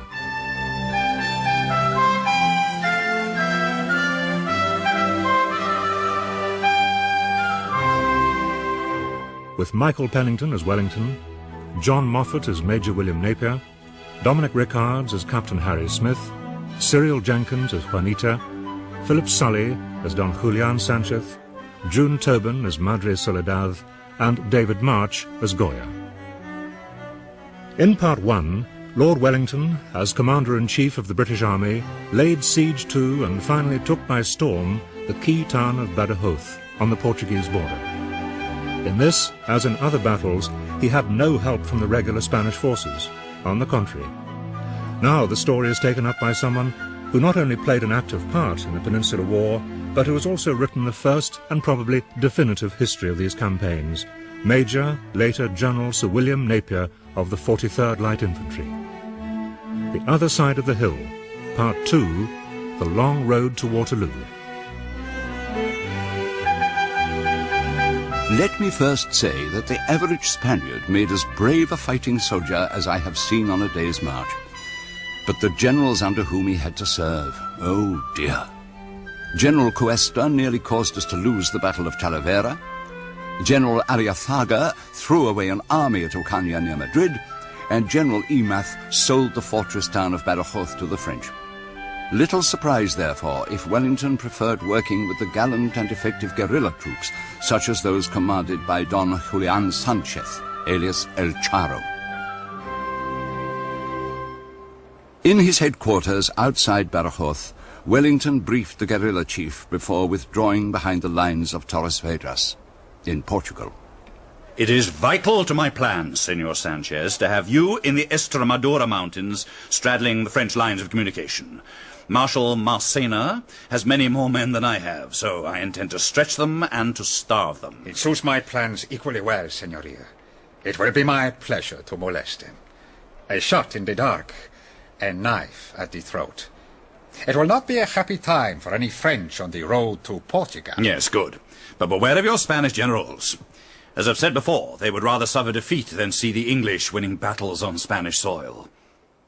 One junior officer whom Wellington kept tripping over, as it were, was a friend of mine, Captain Harry Smith of the 95th Rifles. Harry had just taken part in the storming of the fortress of Badajoz, which had, to their everlasting shame, been pillaged and raped and set on fire by drunken British troops. From the ashes of the town, Harry had rescued, intact, a girl of 14 called Juanita de los Dolores de Leon. I'm Harry George Wakelin Smith. I'm a captain in the Rifle Corps, and I would consider it an honor if you would consent to be my wife. My name is Juana Maria de los Dolores de Leon.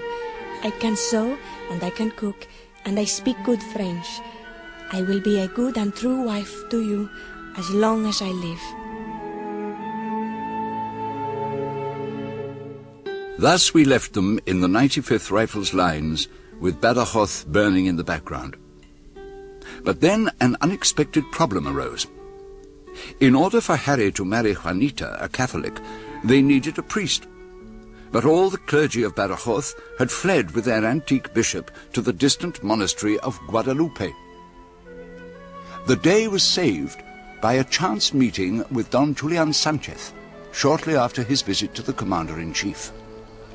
Don Julian! Don't you remember me? Juanita de los Dolores. Juanita! How could I recognize a beautiful butterfly when I last saw her as a little grub? Overcoming his initial surprise at Juanita's announcement that she was hoping to marry his friend Harry Smith, El Charro solved their problem by introducing them to a huge, bearded guerrillero called El Fraile, who turned out to be a genuine Franciscan friar and ordained priest.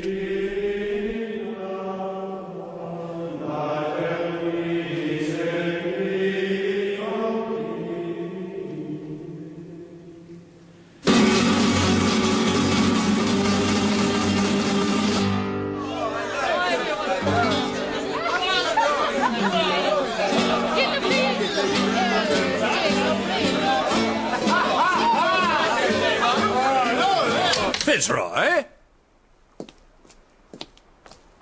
Alex? Is there anybody there? Orderly officer! Did you call, sir? Where's Major Somerset? Where's Captain Gordon? Where the devil is everybody? Probably at the wedding, my lord. Wedding? What wedding?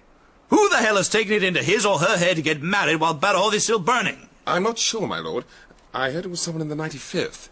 Could it be someone called Smith, sir? Smith? That fellow in the Rifles, do you mean? Yes, it sounds like it. Yes, I should think that's exactly who it is.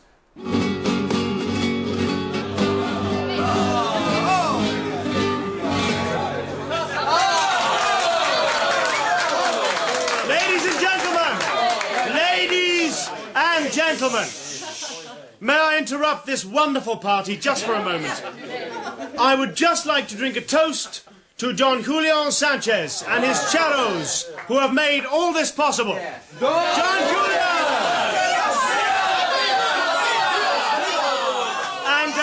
And one more toast. To those friends who cannot be here today. To absent friends, may they rest in peace.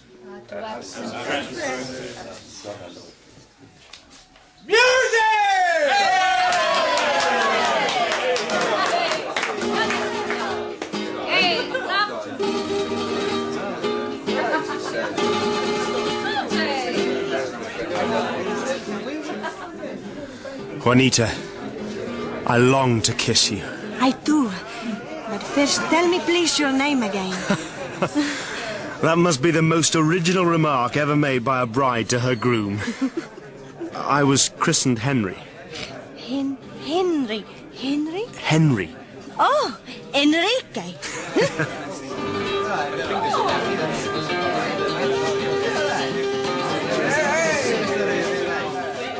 Harry, explain to me how you found time during the siege of Badajoz to lay siege also to my friend Juanita. That's easy. I took her by storm.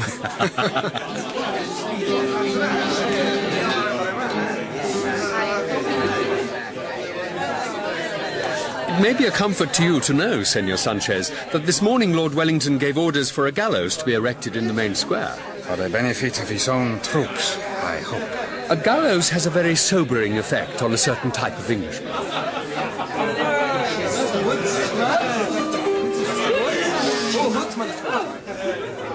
Yes, Costello? You know Patsy Cochrane's widow, sir? That pretty girl with the donkey? That's the one, sir. Well, the poor thing is very lonely, and she's a good, clean girl. And I was thinking that perhaps Mrs. Smith would need a maidservant, and they could, maybe, keep each other company when we're on service. Yeah, send her along tomorrow, Costello. Very well, sir.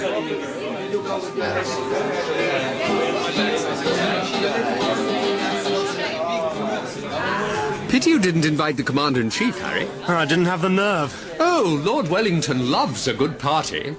Orderly, officer. Sir?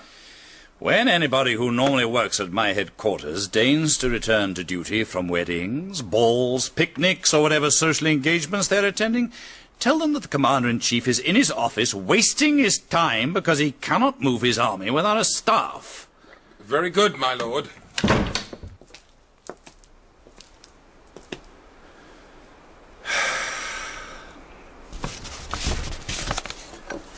To Miss Harriet Wilson, 22 Dover Street, London. My dear, pretty little Harriet, what the devil's this I hear about you having no money? Do you not recollect when we last met that I said I feared lest you might get in some sort of scrape when I went back to Spain? Where the devil is Argyle? He's certainly not out here fighting the French, so why shouldn't he pay your debts? Meanwhile, here's a draft on Coots, which is all I can afford at this moment. I remember you shed a tear when I told you I was off to Spain. I treasure the memory of that tear because there's no humbug about you. I've thought of you often enough since. Indeed, not so long ago I dreamt you came out on my staff, dressed as a light dragoon. And what a very pretty sight Harriet Wilson would have made as a light dragoon. Alas for the Peninsular Army that she never appeared thus attired. She did get Lord Wellington's letter, though. Why, here's a piece of pork and greens, Fanny. Oh, how's that, Harriet? Some money from an old beau. Tra-la-la. What luck? Mine are all too mean. Well, which one is it that gives you money? Why, the great and glorious wonder of his age, Lord Wellington, no less. From Spain? How does he do? Oh, he's going on famously. Thanks to his complete lack of sensibility, his indifference to bloodshed and his excellent luck. I don't mean he has no notion about commanding an army. Au contraire, for no one has ever slaughtered so many Frenchmen. But I have to say he cuts a poor figure in a lady's boudoir. But God bless him all the same. He's the only one to put his hand in his pocket and expect nothing for his money.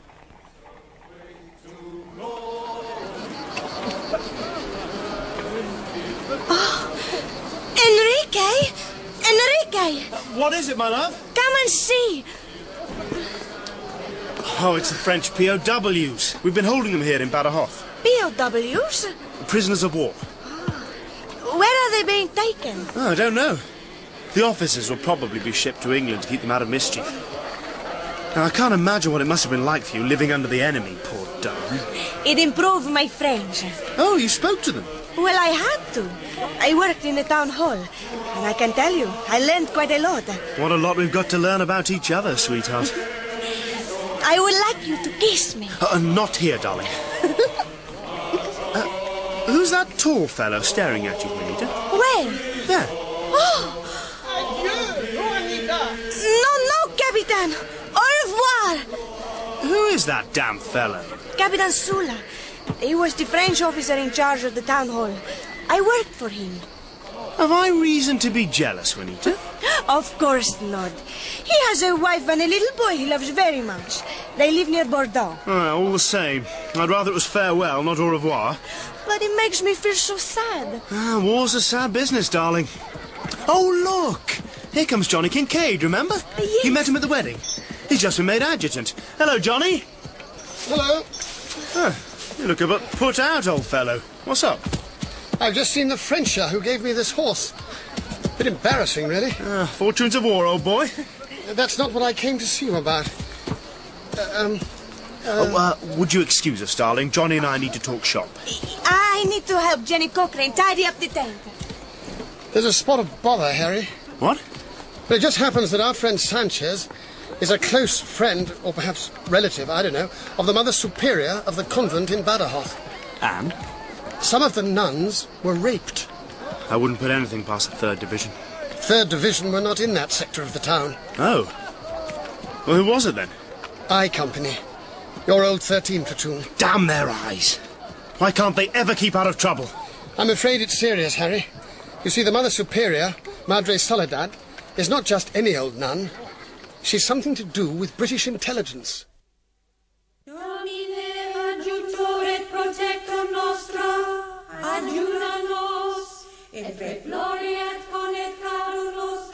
you know what my nuns are praying for, Julian? I have little Latin, Madre. They're asking for something they can never have, poor things. They're praying for the restoration of their chastity. I'm sorry, I never normally weep. If I could have got my men into the town sooner. Oh, you did what you could. Well, I better get on with the cleaning up. You mop like a real professional. Oh, I did enough when I was a novice. You never saw such a mess. They even defecated in the chapel. Good God. But I suppose cleaning it all up is a good exercise in humility. The English are more brutish than the French. To defile God's house. It is they themselves who are defiled. They'd all be hanged if I had anything to do with it. Oh, we have forgiven them already, Julian. But what do I do if any of my nuns are pregnant? There is nothing in canon law to cover that. I cannot forgive myself for not getting here earlier. Oh, it has happened to thousands. Which is something that all of us who take the veil are prepared to suffer in Christ's name. Any news from Monsignor Curtis? None of our Irish friends have been able to get through. But I'll know when we get to Salamanca. Monsignor Curtis, principal of the Irish College in Salamanca, was the centre of Lord Wellington's intelligence service in northern Spain. Madre Soledad in Badajoz and Julian Sanchez in the mountains west of Salamanca were two other elements of it. With the Badajoz area cleared of the French, Salamanca was our Commander-in-Chief's next objective.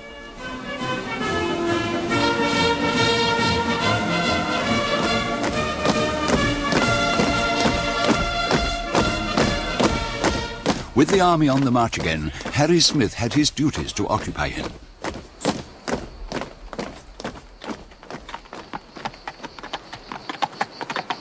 Juanita, new to campaigning, was put together with Jenny Cochrane in the baggage train in charge of Rifleman West, Harry's soldier servant and groom. Harry's charger was a reliable animal I once owned called Old Chap, but he had a reserve horse, a fiery little chestnut thoroughbred called Chiquito. this is a dull creature to ride, Waste. Oh, no, ma'am. He's a poor thing we picked up in Portugal for baggage. But this paddy I'm on wouldn't be no good to you. He's got a nice nature, but he doesn't know where to put his feet. What about Chiquito? Oh, well, Chiquito's a thoroughbred. You're talking about a full horse who just wants to go. We'd never see you again, missus, if we put you on him.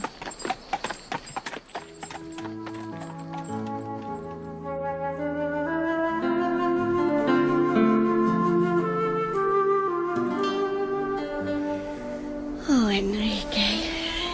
He's so cozy in his little tent. Oh, I'm so happy, sweetheart. Enrique? Yes, my love?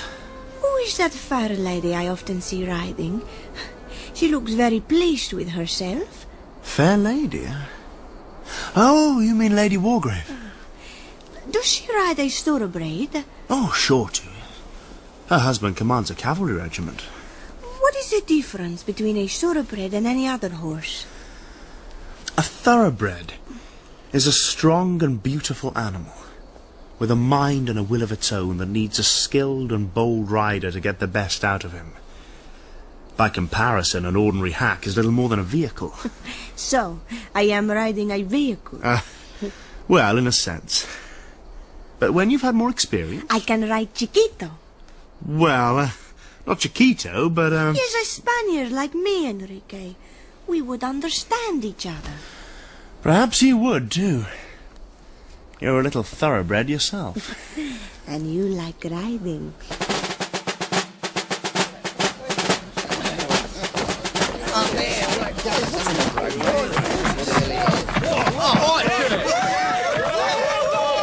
What we got here then? A sight for sore eyes, that's Morning, lady. Hey, now, haven't we seen you before somewhere? Perhaps. I've got a feeling you're the young lady what married one of our officers. Oh, yes, I am. Harry Smith.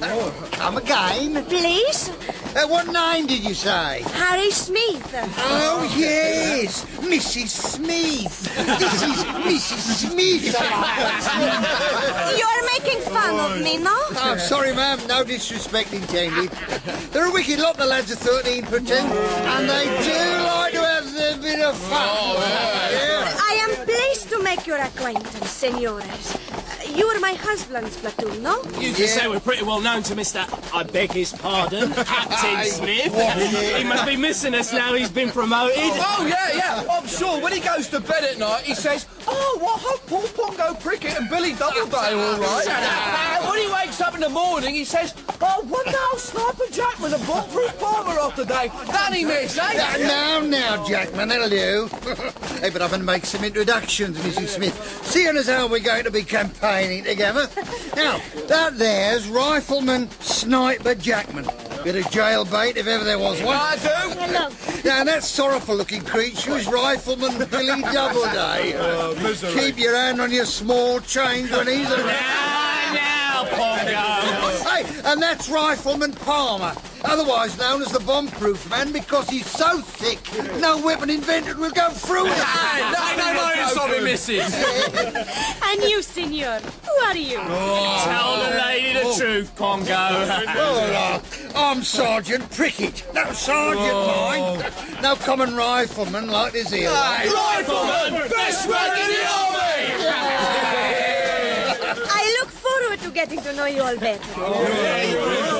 Perhaps you would like it if I cook for you one day. Oh, well, that's an offer we'd be silly to refuse, eh, lad? Hey, what can you cook, missus? I could make you a good puchero, maybe. What's that, lady? It's stew, dumb me. Hey, Mrs. Smith's gonna cook us up a stew.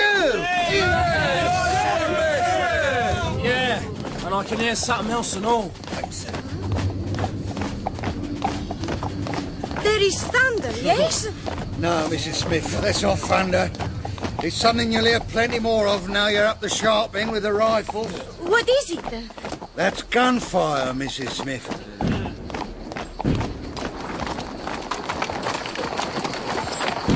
Boney's gone to Russia. Crossed the Dnieper on 12th of June. Bit late in the year, isn't it, my lord? All the more chance for him to catch a bad cold. Fighting a war on two fronts? That's not a good idea, is it, sir? No, don't underestimate the Corsican, Fitzroy. I've always told myself that in case I ever met him face to face. Although that seems unlikely now. Any orders, my lord? Yes. Find out if there are any fords over the rivers Agada and the Tormes. Oh, so you intend to... Take Salamanca. See my old friend, Monsignor Curtis there. Talking of the religious, it's been reported that the convent in Badajoz was desecrated. Some nuns raped. If I find out who did it, I'll hang them. The Provost Marshal is looking into it, General. And let him look sharp.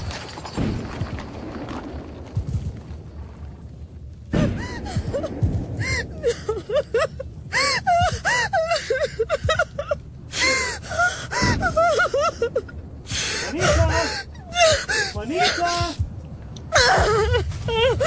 John! What on earth's the matter? Sweetheart, answer me, please. Darling, I can't bear it. Tell me what's happened. What's that in your hand? A gold medal? Read the back. Rosario Gayare, 12th of May, 1809. Sister Rosario, my best friend at the convent. Did she give it to you? Now, I still don't understand, darling. A wedding present. A wedding present?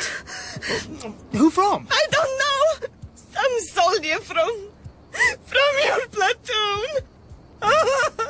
Oh, my God.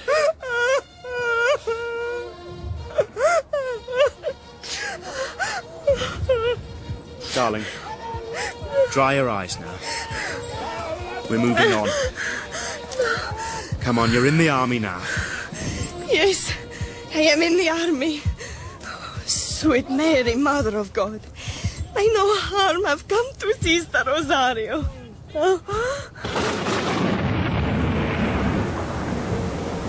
In our approach march to Salamanca, in crossing the Agada River, we were hit by a storm of incredible ferocity. Several cavalry horses were killed by lightning.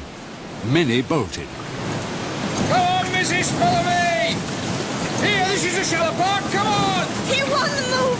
I can't make him move! Give him the whip, miss! Give him the whip! He's frightened! He won't go forward or back! I can't move him! God! Hold on, missus, I'll come back and get ya! Juanita! Are you in trouble? I can't make this mother of a whore move! Stay where you are! I can't do anything else! All right, West. I've got her now. Right, sir. Come on up, you bloody animal!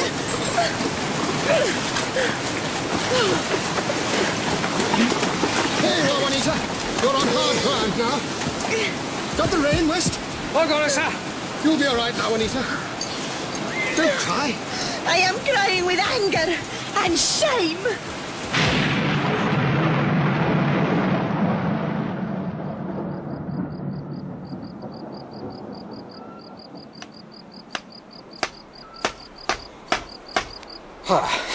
There you are, missus. Tent up in case it comes on to rain again. Thank you, West. Oh, the captain's coming now. You get inside. I'll go and get his horse. Then I'll try and find Jenny Cochrane. She and her burro probably got held up on a river. I had rather have her burro than that pig of a Portuguese horse. West? Here we are, sir. Madam's inside and not very happy with the day's events. Oh dear. Thank you, West. Hello, darling. Johnny Kincaid's been telling me you've had your baptism of fire today. Fire? What's that to me? Fire? I was nearly drowned by that cow of a horse, and I'm never going to ride him again. Never! Why? What happened, darling? You think I like to look like an imbecile in front of the whole brigade? It's bad enough looking like a peasant woman going to market on that Portuguese object, while Lady Waldegrave swaggers by on a thoroughbred. From now on I ride Chiquito, or I walk. Well, it's funny you mention that, because I had a word with the Royal Horse Artillery Saddler, and he's come up with something rather clever. What are you talking about? Look in that sack. Enrique! A side saddle! And I'll tell West to put it on Chiquito when we march in the morning. Oh, Enrique! I love you so much!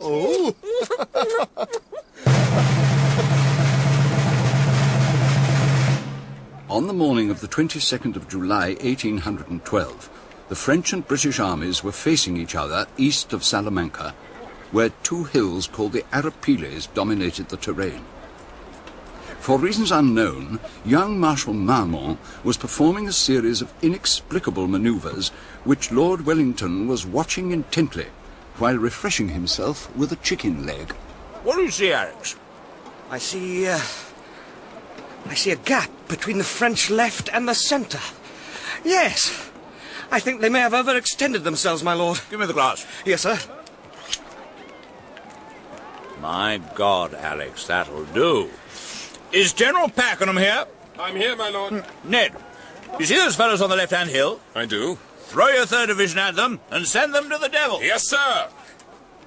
Pierre's thrown away nearly a whole chicken leg.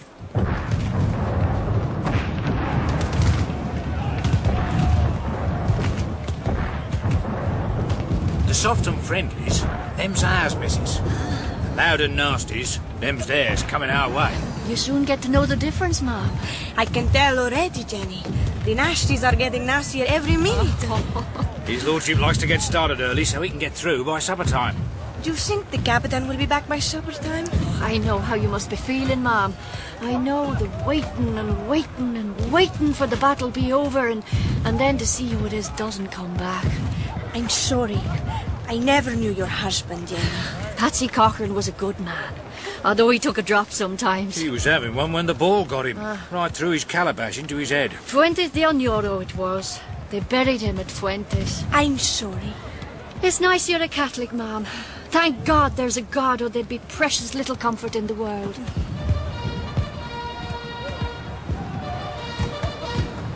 What's happening up there now? We're advancing by the sound of things. Do you think it would be all right for me to exercise Chiquito? Just round the baggage lines, ma'am. Good.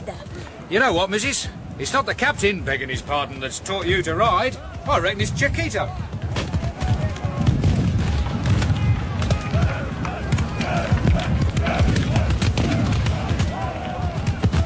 Lord Wellington, sir! Yes, Smith, what can I do for you? General Vandeleur of the 1st Light Brigade says, are there any orders for him? No, sir. You may tell General Vandeleur with my compliments to stand down. It's all over by the shouting. We'll be in Salamanca for breakfast. What's this, though? Oh, my God. A pretty gal on a chestnut pony on the battlefield. You see that, Alex? Indeed I do, sir. Do you see Harry? Hold hard there! That lady on the chestnut. You're riding into hounds, Mom. Be so good as to leave the field. She's pulled up. She's waving to us. Oh, my God. Pretty gal, Alex. Wonder who she is.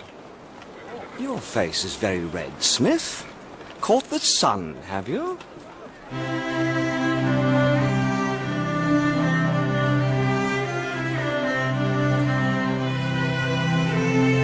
To the Right Honourable, the Lord Bathurst, Whitehall, London, my lord.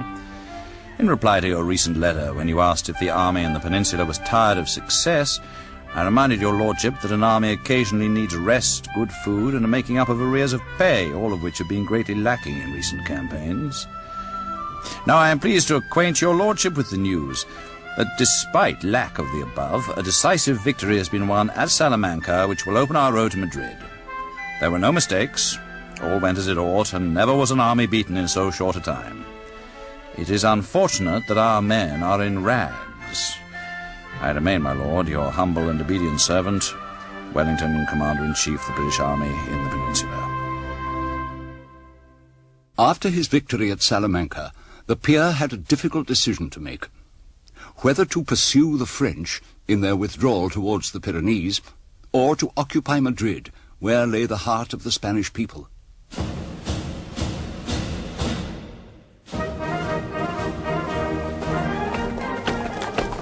He decided to march on Madrid. It was a good decision for everybody's morale. I'm wondering, Fitzroy, how the good citizens of Madrid are going to receive us. As foreign invaders or liberating allies? We look more like beggars, my lord.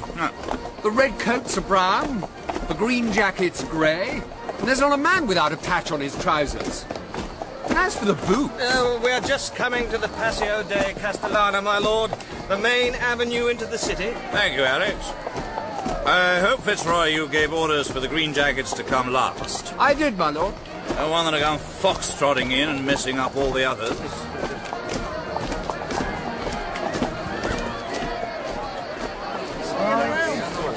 Poor old rifles. First into battle, last into the flesh pots. Oh, I am so excited, Enrique. I've never been to Madrid before.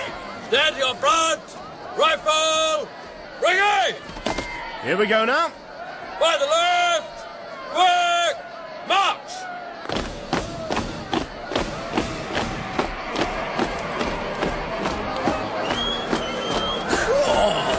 Look at them bleeding carnation sleeves. Wouldn't get them in the Mile End Road. Eh, Pongo?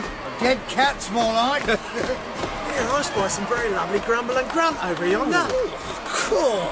You dark-eyed senoritas, wait for Billy Doubleday. See you later, my darling. Get stuck in. You're posted. Not a lovesick bloody vampire. That's us. Oh, look at that one there. The city seems to have gone mad with delight. Yes. How do you like being an honorary bullfighter, my lord? Very well. So long as they don't expect me to wear those fancy clothes. There's another rout tonight, sir. Oh, who's it this time? General Lowry Cole. Ah! Of all my senior officers, Lowry Cole gives the best parties.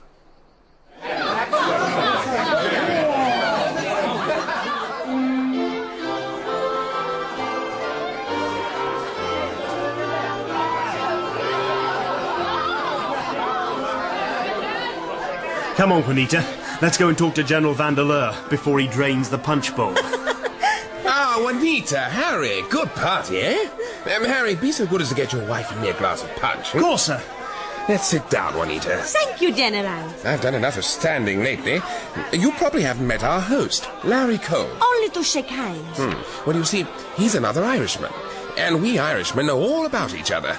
You might be interested to know that Larry Cole was at one time engaged to Kitty Pakenham. Kitty Pakenham? Lady Wellington, as she is now. Ah. That was an island before the peer came back from India. What happened? Oh, it was all arranged in a very gentlemanly fashion.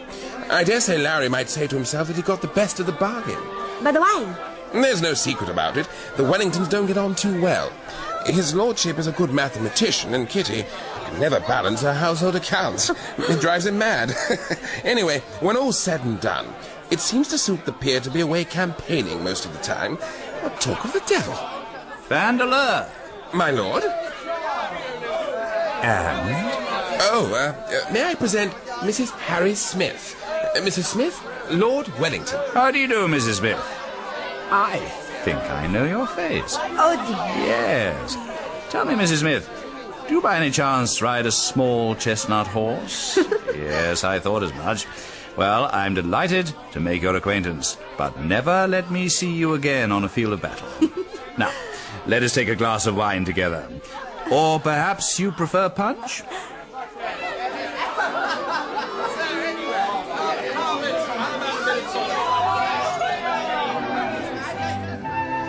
Tell me, Juanita, are you by any chance free tomorrow morning? I'll tell you why I ask. I have been forced to submit to having my portrait painted. And as you can imagine, this is a very boring operation for me, and I would be greatly obliged if you would keep me company for an hour or so while this is being done. With pleasure, my lord. Who is the painter? Oh, grumpy little chap called Goya. Don Francisco Goya? Yes, he was court painter here, I believe. You know him? Me? No, I don't know him. But what Spaniard has not heard of him?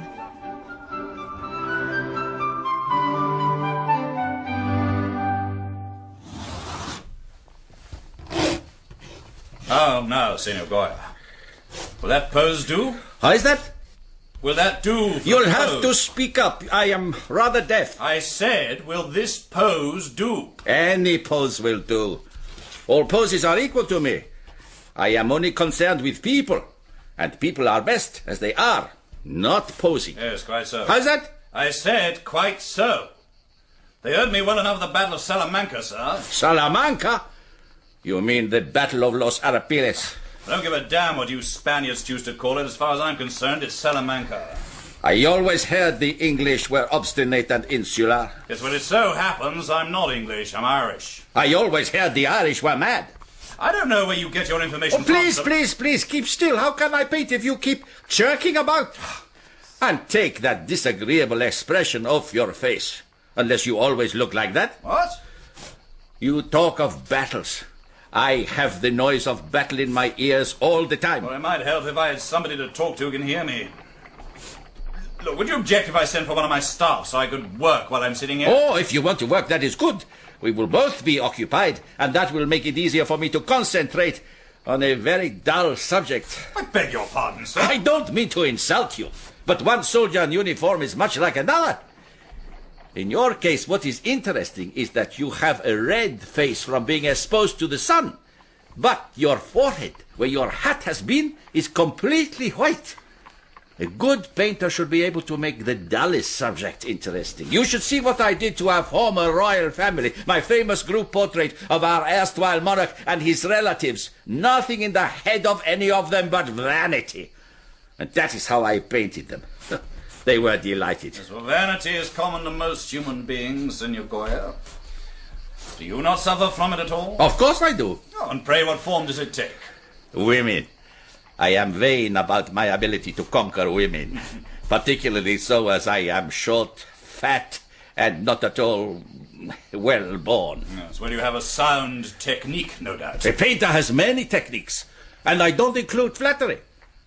Far too obvious.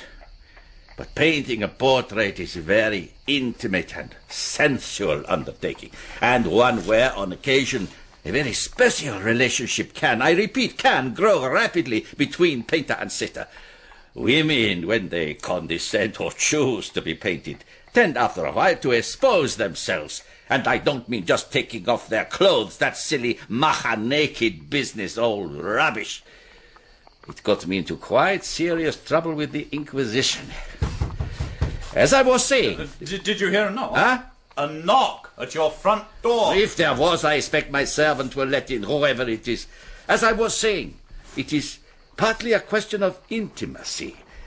The painter and his sitter have been many hours alone together, sometimes talking, sometimes not. She says to herself, "You are engrossed with me. Take me, make free of me. I trust you."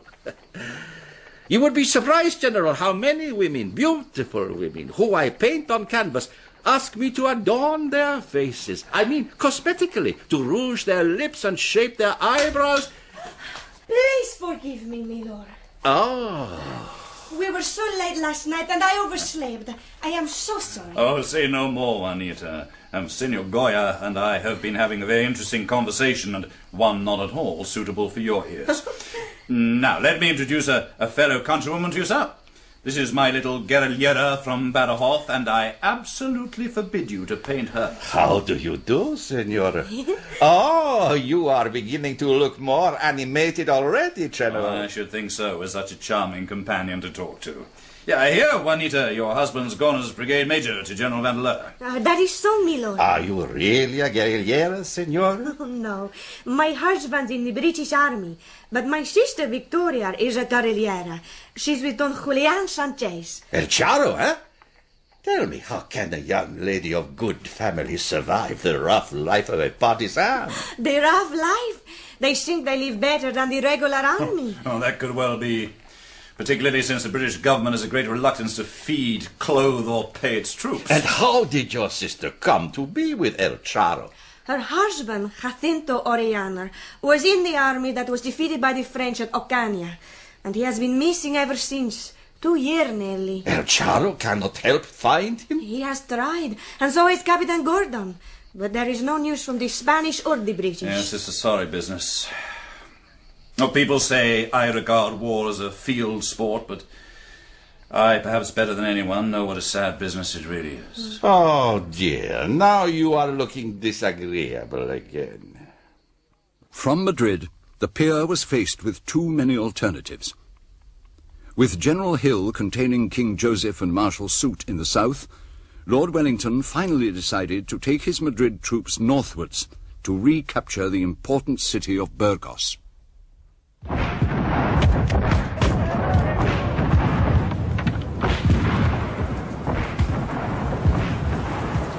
Major Smith, sir.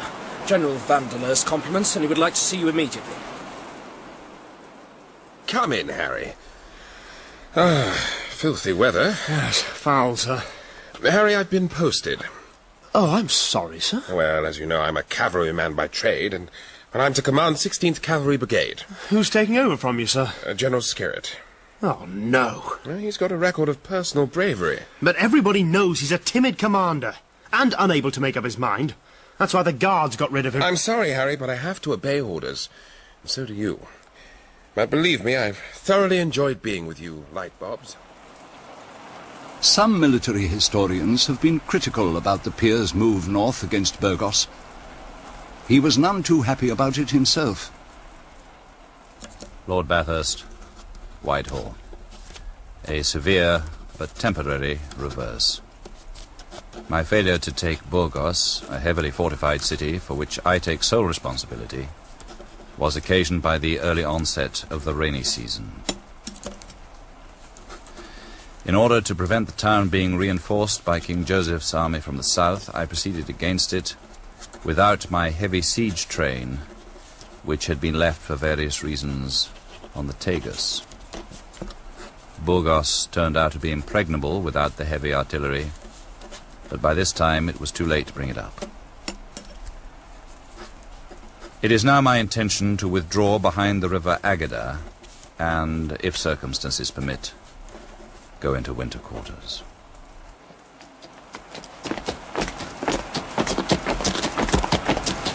How did you like the stew, my friend? Good, miss. Very satisfying. Yeah, very tasty.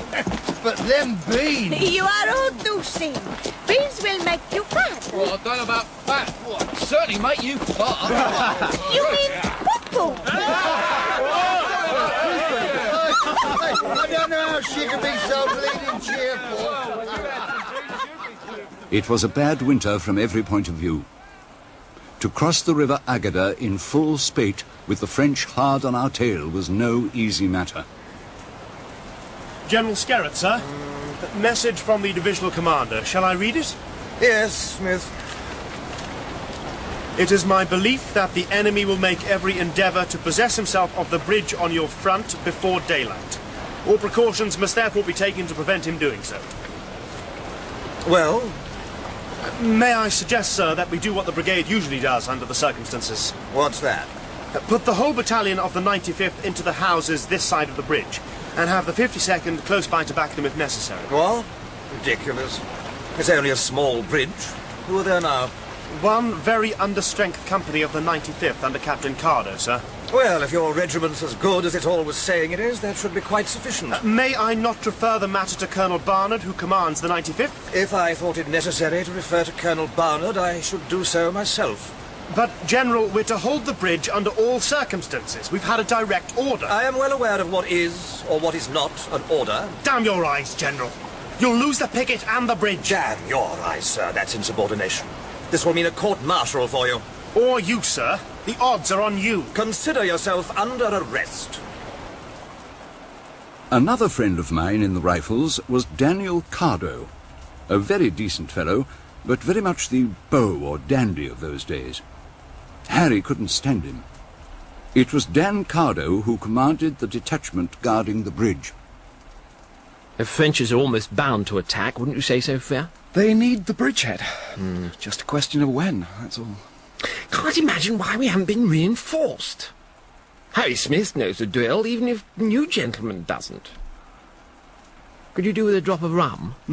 That would be very welcome. Colour Sergeant, any chance of conjuring up a drop of Demerara? I've just issued the last of the rum ration, sir. Oh, dear. Oh, well. But I kept a few tots back for HQ. Oh, good fellow, Colour. If I have to meet my maker, he'll have to put up with a little liquor on my breath.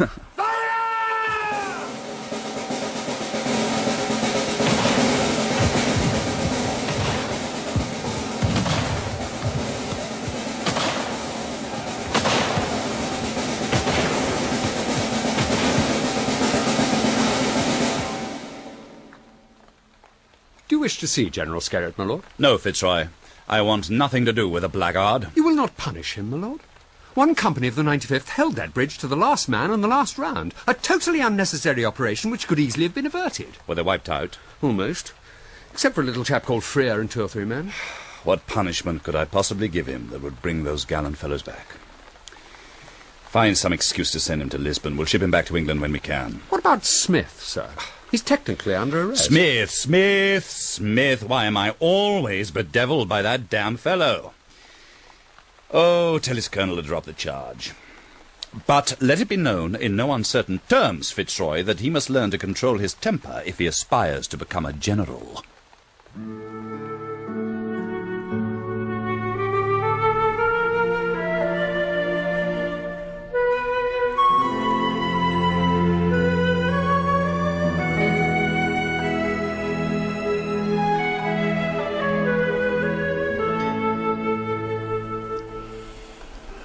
Enrique, sweetheart, don't be so sad, please. This is the first night for a week we have got up with our little tent. Isn't it cozy? You know, darling, Dan Carter was my friend too. We used to laugh so much together. You didn't mind that I like to be friends with Dan? No, sweetheart. But what I can't stomach is that Dan went gallantly to his death thinking that I had let him down. He may even, God forbid, have thought that I did it on purpose. No, sweet. It is not like that. Where Dan is now, he will know the truth. I wish I could be sure. I am sure. Unfortunately, that's not all. You remember that rather flashy ring Dan used to wear? Yes. After the affair at the bridge on the Agada, Dan's body was found with the ring finger chopped off. Oh, God. Everybody thought it was the French when they overran his company. It wasn't? The ring was offered for sale last week to somebody in the Foot Guards. Unfortunately, or fortunately, whichever way you look at it, the person to whom the ring was offered happened by chance to know Dan and recognized it. Oh, God. Who did it?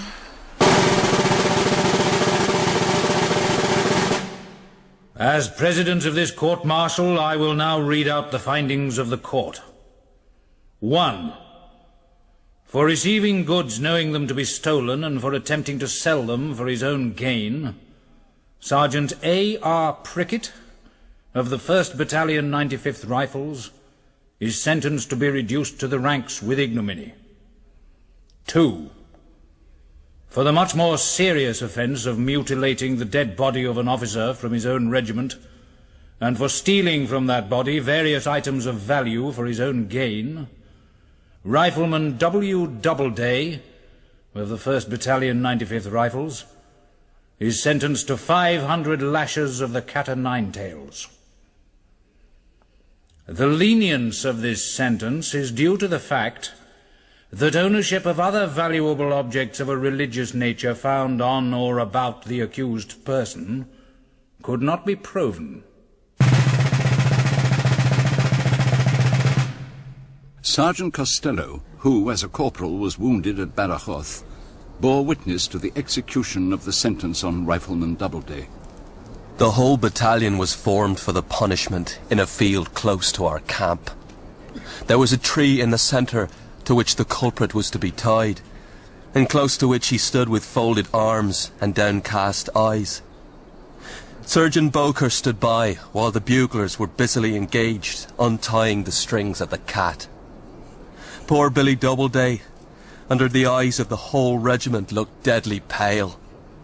That countenance that had faced the fiercest battle was now blanched in dread of a worse fate. For a moment he tried with an imploring glance to catch the Colonel's eye. The Colonel betrayed much uneasiness.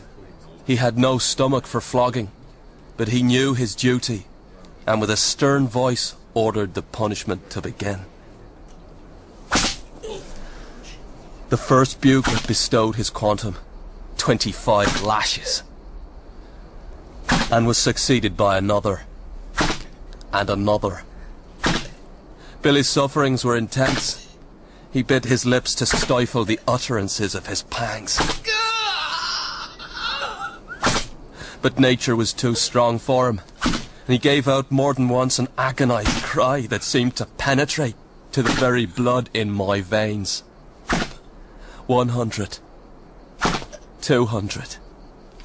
The lashes continued in this way, till on Billy's back no skin could be seen for blood and pulped flesh, some of which spattered upon the surgeon, who was obliged to withdraw a pace or two. At the 301st lash, the colonel ordered the flogging to cease, and the prisoner taken down. So ended an unforgettable punishment. Please God, I never witness another.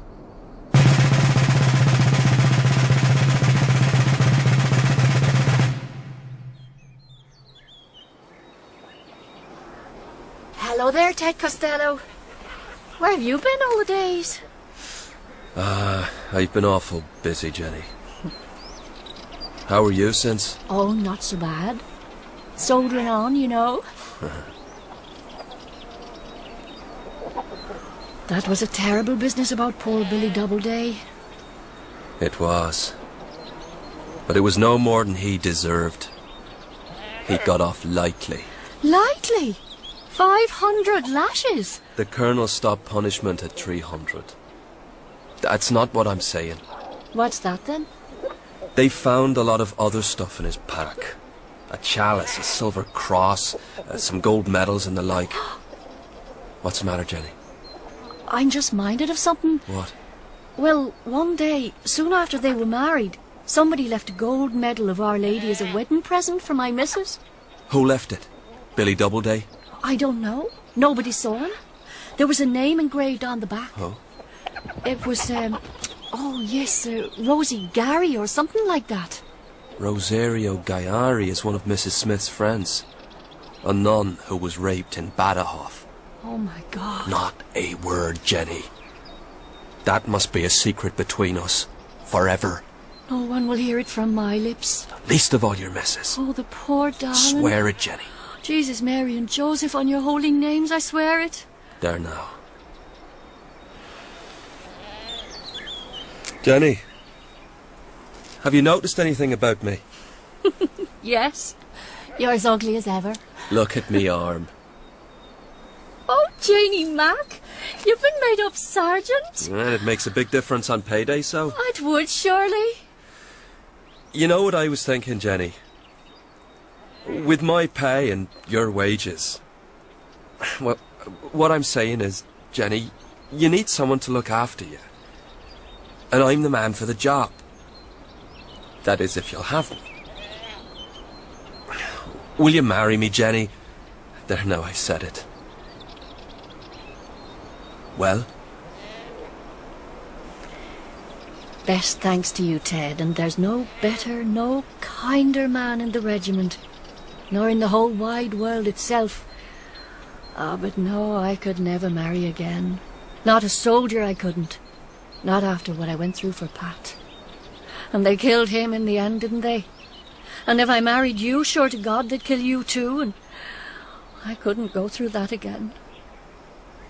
I understand. I understand and respect the honest way you're after telling me what's in your heart. Let's just say that maybe, if we're both spared, maybe one day you'll change your mind. I'll be saying strong prayers for that.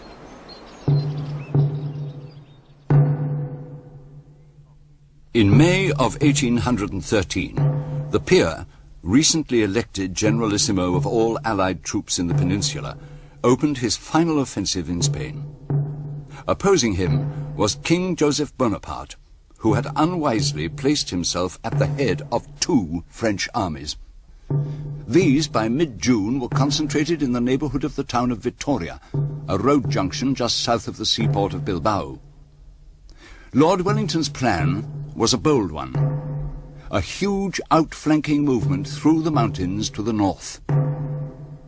It succeeded beyond any of our wildest dreams. The battle over, the troops immediately set about seizing the vast quantities of loot left by the French army. The best rear guard to a beaten army, Alex, is the loot they leave behind. Not much chance of an effective pursuit now. Seems that King Joseph has systematically plundered the whole of Spain. Fitzroy says they found a number of works via Velasquez. Have they indeed? Do you know one called the Water Cellar? I can't say I do, sir. Look very well on the wall of my house. You there, Sergeant! Get your men and march those prisoners back to brigade. I want to talk to that officer there. Very good, sir. You, sir. Are you in command of this lot? I was. I've not seen that uniform before. Are you Spanish? Yes, King Joseph's guards. Never heard of them. Where do you come from? We're Spanish, taken at the Battle of Acandia. What does that signify? We were offered a choice, either be sent as prisoners to the island of Cabrera and be left to starve, or form a Spanish regiment under King Joseph. What would you have done? I certainly wouldn't change my green jacket for that pale blue affair of yours. Why not? Joseph is the legitimate King of Spain. Napoleon's brother legitimate? That's him! That's Orellana! Bloody traitor! Hold hard! Julian Sanchez, what are you doing here? Looking for him. You've got the man I want, Harry. I'm your prisoner. Take no notice of these men. They're bandits. Who is he? He's your brother-in-law, Harry. My brother-in-law? Jacinto Orellana, Victoria's husband. A damn turncoat and a doubterer. My God. Yes, I'm Orellana, but I'm your prisoner, Major. These people are cutthroats. They don't know the rules of war. El Cherones men respect the rules of war. But traitors, they kill. Now! Get that horse, son! Get him! God damn it! You've shot my prisoner! I shot a prisoner trying to escape. All according to the rules of war. You tell me that man's my brother-in-law 1 minute and you shoot him the next, damn it! I save Victoria and Juanita a grave embarrassment, Harry. Jacinto Orellana comes from Santis. The same village as I do. I've known him all my life. I can tell you, that man was long overdue dead.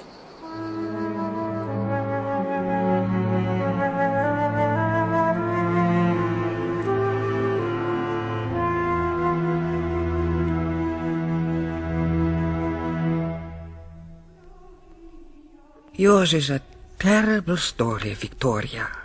Terrible. Yet in some ways wonderful, particularly if it has led you to think about the religious life. I cannot think of any other sort of life, Reverend Mother. You say that now. You may not always want the cloister. I want it with all my heart. Perhaps Julian Sanchez was not altogether to blame. I have always known him to be an honorable man. I don't know what to believe. War coarsens people. I don't even know what I wish to believe. The sisters and I will pray for you, for Julian, and for the soul of your husband, Jacinto. Thank you, Madre. You have been a mother to Juanita and me in more senses than one. It was my promise to your own dear mother, who was my best friend. But now I have a pleasant surprise for you. You know some of our sisters were violated after the siege by British troops. I heard. It was the one thing everybody dreaded. Well, one of them in particular received a special dispensation from the bishop to return home for a while. Now she is back with us. Come in. Victoria, dearest Victoria. Rosario! Oh, the little baby! How sweet! Oh, look, he's got blue eyes and fair hair. Hardly surprising under the circumstances. Oh, look, he's smiling. Probably only wind. So, Sister Rosario, the good news is that when I have had a word with His Grace the Bishop, and I don't anticipate any problem, Victoria will start her novitiate here with us. Oh, Victoria, that's wonderful news. A year should give her time enough to decide whether she wants to become a nun or not. Oh. Meanwhile, perhaps she could help you with the baby. Oh, thank you, Reverend Mother. And what news of little Juanita, Victoria? Oh, only good news. And just imagine, she's become a great favourite with me Lord Wellington.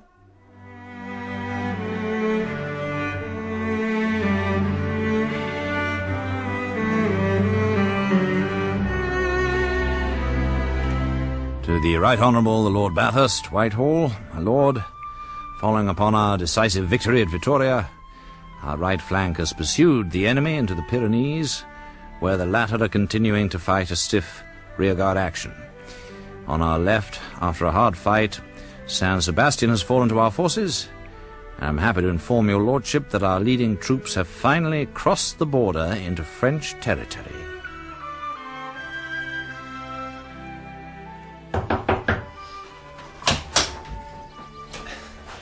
You ready for your shaving, Watty, my lad? Oh, yes, put it down, won't you? Very good, my lad.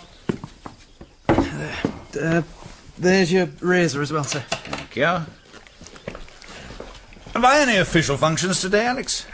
The, prefecture, sir? Oh, my God, so I have. Yeah, Alex? Sir?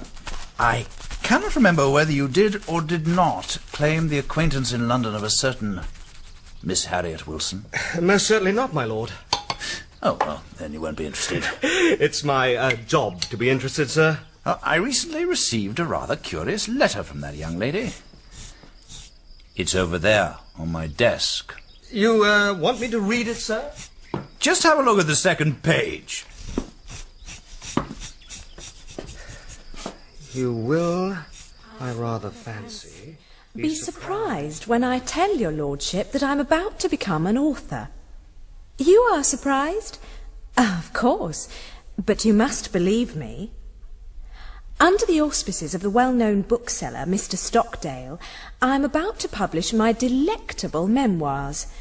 Moreover, I'm informed that the whole of London is trembling with expectancy at the event. Ain't it droll that little Harriet Wilson should cause such a stir? But what fun!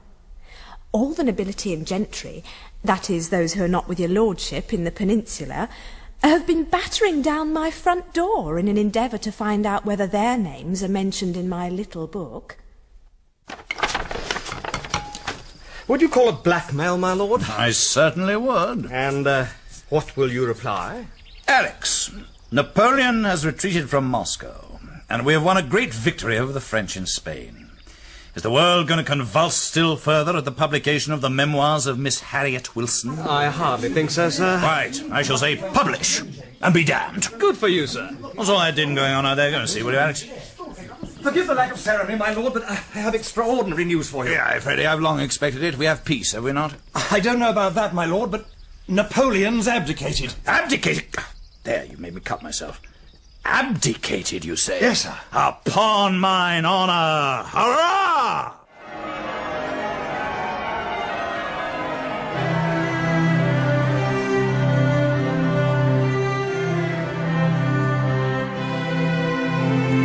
With the Battle of Toulouse in April 1814, the war effectively ended, and the Spanish and Portuguese forces with their camp followers returned to their homelands.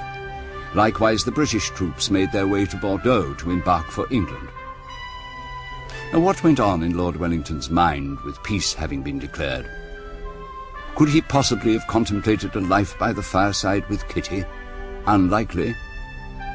My friend Harry Smith had no plans beyond introducing his Spanish bride to his family in Cambridgeshire. However, their home leave was not to be of long duration.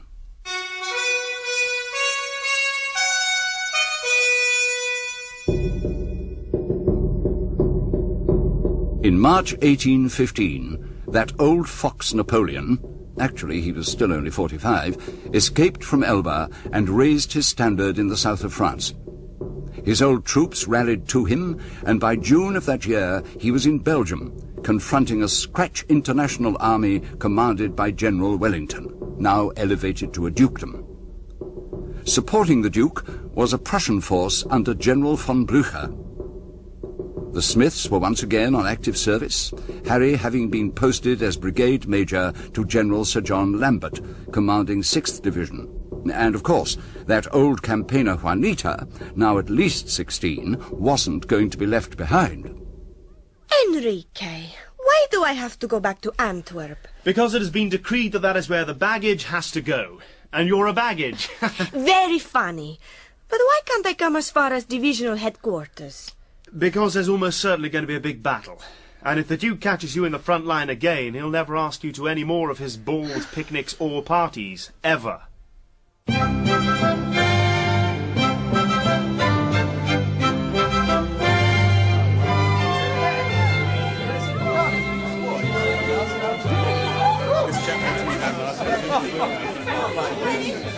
I'm not going to ask you to dance, Juanita, because I may have to leave soon, but take my arm and let us circulate. With pleasure, Your Grace. Now, who do you know here? There seem to be many people from England I don't know. Oh, they're the Richmond's fashionable friends. The Duke and Duchess have made Brussels all the rage this year. And are those what you call English roses, sitting there all in a row? Yes, and I'm making them all fearfully jealous by promenading with you. Oh, how lovely. Ah, Napier. You know my little guerrillera from Badajoz, don't you? Indeed I do, Your Grace.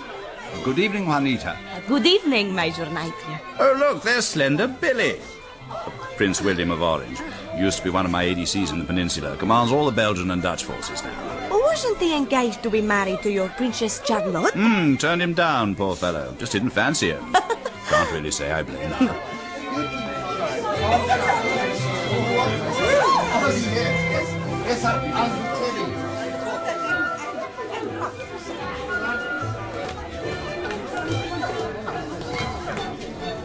Harry? Hello, Alex, old boy. Yeah, take a glass of wine with me. No, thanks. Listen. All military personnel are to return to their units, but not all at once and not obviously, if you know what I mean. Boney's spies could be in this ballroom. Right. Where's the Commander-in-Chief? Looking at maps in the library. He's going to stay to the last moment so as not to give the game away. I follow. Pass the word round discreetly, like a good fellow. I was just beginning to enjoy the party, damn it.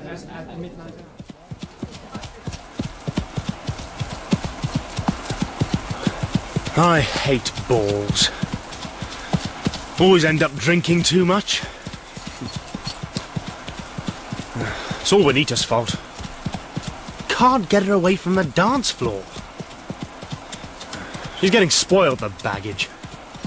If the Duke called her his little guerrillero once, he did it a dozen times. Now the bloody rain's got to my saddle. Damn it!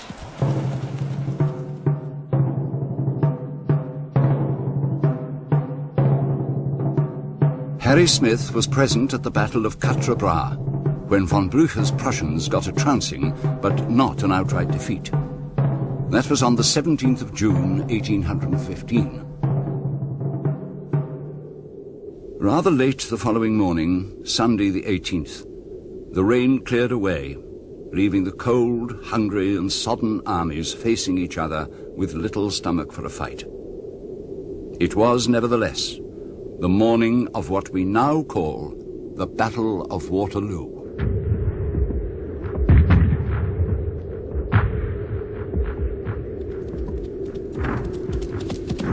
Harry was dispatched by his divisional commander to make contact with the Duke. The party's started. I dare say we shall get every delicacy of the season today. Hello? There's old Scavel, the Quartermaster General. Having trouble with his horse, by the looks of it. You there, sir? You in the rifles? Oh, confound the bloody animal! You'll find the bank less steep just here, sir. Thank you. Come up, you bloody animal, confound you! Is the baggage clear back there, can you tell me? No, sir, I'm afraid not. They're pretty well blocking the Hayne Road. Confound it, the Duke will make a meal of me if he can't get his reserves up. Where is the Duke, sir? Hougoumont. Those farm buildings, you can just see them on the skyline. Hougomont's taking a pounding. But it always looks worse from a distance. Guards brigade there? Trust old Nosey to be at the sharpest end. It's his first battle face-to-face with Boney. Boney and Nosey. Nosey and Boney. I wonder if they're both aware of it. There go Picton's Highlanders, moving into position. First 95th should be there somewhere. Probably in or near Le Hay Soult. That should be the Charleroi Road. Yes, it is. My God, the mud! Hope old chap doesn't cast a shoe. That looks like Alex Gordon. They're good. Hello, Harry. What brings you here? I need a word with your governor. Go ahead. Harry Smith, Your Grace. Hello, Smith. Where are you from? 6th Division, General Lambert, Your Grace. What have you got? The 4th, 27th Inniskillens and the 40th, with the 81st in reserve. How are they? Excellent, Your Grace. Very strong. Good, good. Now, tell General Lambert I'm putting the Hanoverians, who are new to the game, under his command, and tell him when I give the order, and not before, to bring his division up to the left of General Picton, because, if I'm not mistaken, that's where you're going to be needed. Is that clearly understood? Yes, quite clear, sir. Oh, God! What was that? A shell. Very animating. Indeed. Do you know La Haye Saint, where your 1st battalion is? I know where it is, sir. There's a tree on the other side of the road opposite the farm. That's where I shall be.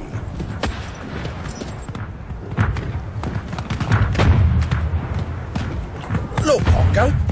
There's old Nosy under his tree again, and he's having a deco through his spyglass. Well, you better be careful, Billy. You might want to know where that cold partridge came from. Here, pass the vin blanc. Oh, my word. Drinking on duty, Pongo. You wouldn't want to be losing them stripes again, would you? Captain Kincaid of the 95th Rifles. Our battalion was in a large sandpit with the object of defending the western flank of an important feature in the centre of our line, the farmhouse and buildings of La Haye Saint. Boney was a bit late in starting on the morning of the 18th of June, but when he did... I had been in a number of battles in the peninsula, but never had I heard so much noise, nor seen so much shot and shell at any given time as at about 11:30 o'clock, when we were near Waterloo. Major Harry Smith. How the Commander-in-Chief knew so exactly what was to befall us will always remain a mystery. But doubtless that's where greatness lies. Indeed, battle had not been joined more than 2 hours when the Belgian and Dutch troops to the left of Sir Thomas Picton fled in total disarray. Our 6th Division immediately received the order to advance and fill the gap. It was at this time a sergeant and 3 troopers of Ponsonby's dragoons, covered in mud and blood, galloped past us going to the rear. For a moment, my heart sank. Could it be that our cavalry were also in retreat? But then, as they passed General Lambert, the sergeant raised high a newly captured French eagle, and a great hurrah went up from the Enniskillens.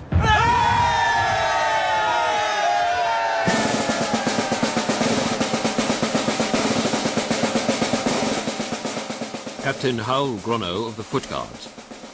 I was absent without leave from duty at St. James's Palace, and had, as a result of a bet, managed to attach myself as a supernumerary to General Picton's staff. At about 2 o'clock, Marshal Ney, with his 1st Corps formed in 4 columns, advanced in echelon.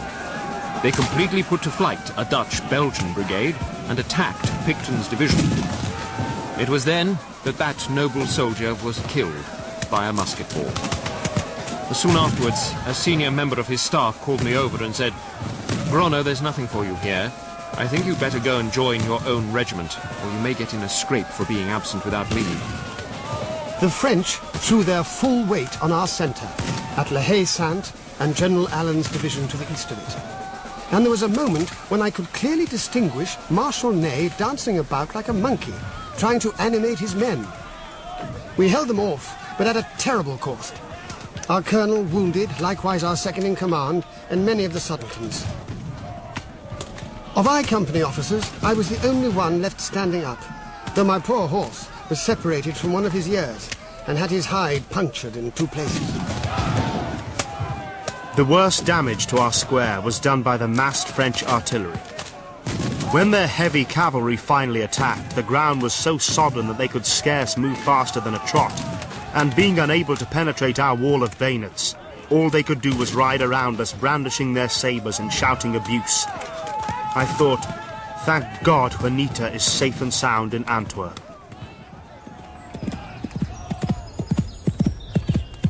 When my horse, Chiquito, bolted, we were about 6 miles from Brussels on the Antwerp road.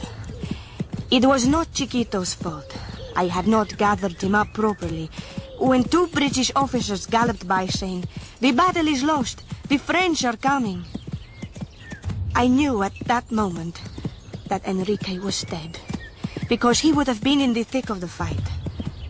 Frightened by the other horses, Chiquito bolted. After many miles, there was a cart overturned on the road. Chiquito reared, but I managed to get hold of the curb rein at last. But I was alone, with no money, no waist, and little idea of where I was.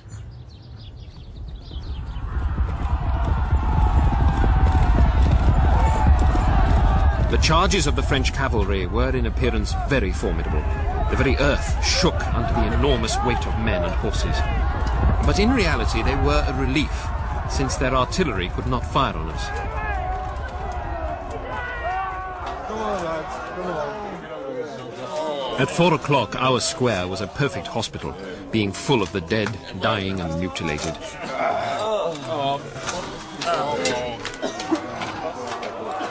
The battle had been going since about 10 o'clock in the morning.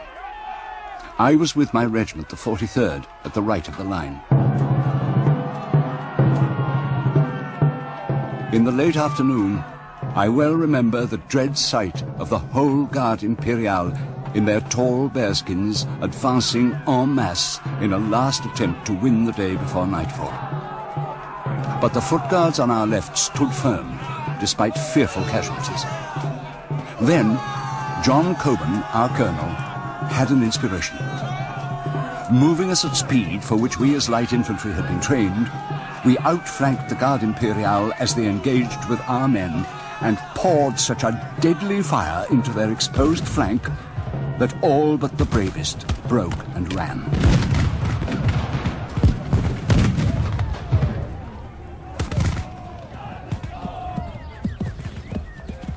What did it matter what happened to me if my Enrique was dead? But I had to know, to find his body if need be. So, I turned Chiquito's head to where I thought the battlefield must be.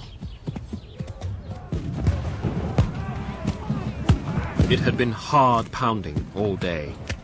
By early evening, I noticed between 2 French cavalry charges, the Duke, accompanied by his aide, Colonel Alexander Gordon, enter our square. After sitting calmly for a while on his favourite charger, observing all that was taking place, he turned to Gordon and said, "If the Prussians come soon, the day is mine." Then he added, "What o'clock is it?" Gordon took out his timepiece and was about to reply when a stray bullet knocked him to the ground, from which he was never more to rise.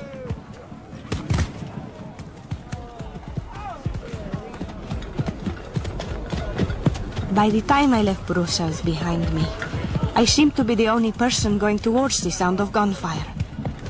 Thousands of men, mostly wounded, accompanied by gun carriages, limbers, carts and horses, were all moving slowly towards the city.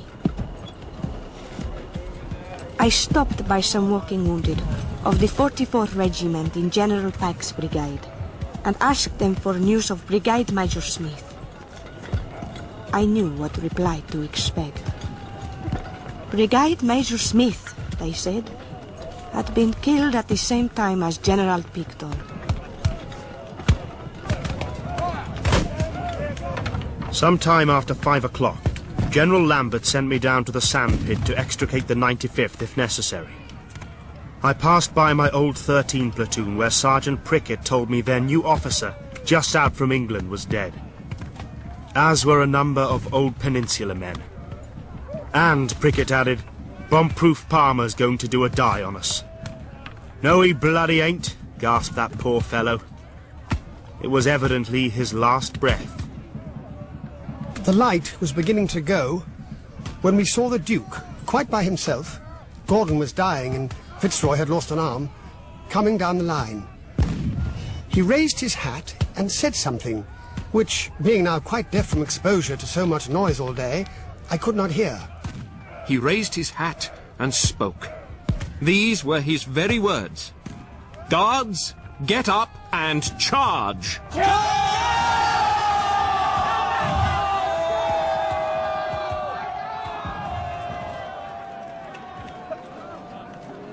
The battle was over. It was quite dark by the time we bivouacked somewhere in the neighborhood of La Belle Alliance, which had been Boney's headquarters during the day. Sitting by a fire, I was thinking tenderly of Juanita, contenting myself with the thought that, though miles away, she was safe in the hands of West and Jenny Cochran.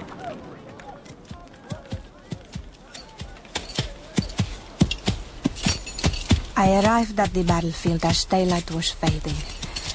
I was alone and friendless on a tired horse that had carried me close on 60 miles since dawn that day. Neither of us had had any food, nor had I any money. Now all I could see was a sight so terrible that all hope of finding the body of my darling husband among so many quite vanished from me. In that moment of total despair, I remembered to do one thing I had sinfully failed to do all day. I started to pray. I prayed for help to God, through our Lord Jesus Christ, and to Christ's Holy Mother who is one with God. I was thus praying when I thought I heard someone calling me. Juanita? Juanita Smith? Who is it calls me? Why, it's William Napier. Don't you remember me? Yes, Major Napier. But what in the name of goodness are you doing here? I was praying for guidance, and you have come to help me. Thanks be to God. Oh, there now. It'll be a privilege to help you, Juanita. Just tell me what I can do. Help me to find my Enrique. Harry? Oh, that shouldn't be too difficult. 6th Division have moved up to La Belle Alliance. But he is dead. What? I asked some men who knew. They told me Brigade Major Smith was dead. Oh, that would be General Pack's brigade, Major. Poor Smith who spells his name with a Y. No, upon my honor, your Harry I've seen less than an hour ago. Not a scratch on him. Come with me.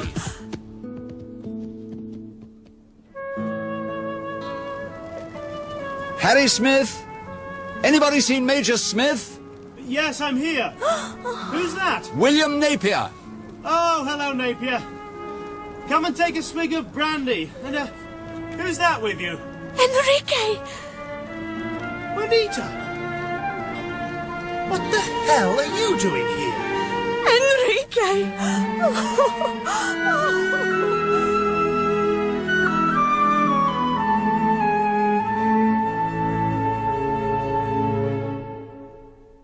The last word must go to the hero of the day, who, for some, is still the greatest hero of any day. To the Right Honourable the Lord Bathurst.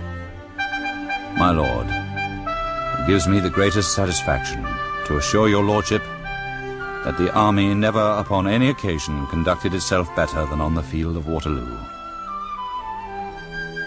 Oh, damnation take it, how can I bring myself to write such cant?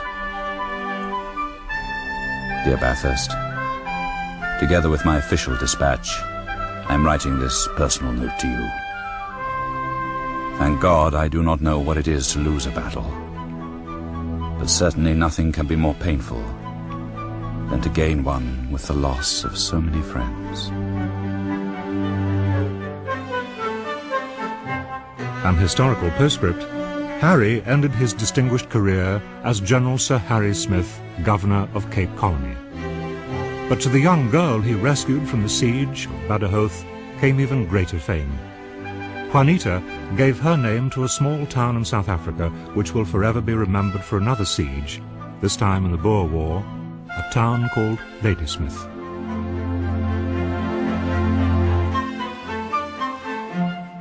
In The Long Road to Waterloo, the second of two linked plays by Peter Luke, based on his own novel The Other Side of the Hill, Michael Pennington played Lord Wellington, John Moffat, Major William Napier, Dominic Rickards, Major Harry Smith, Cyril Jenkins, Juanita, Philip Sully, Don Julian Sanchez, June Tobin, Madre Soledad, and David March as Goya.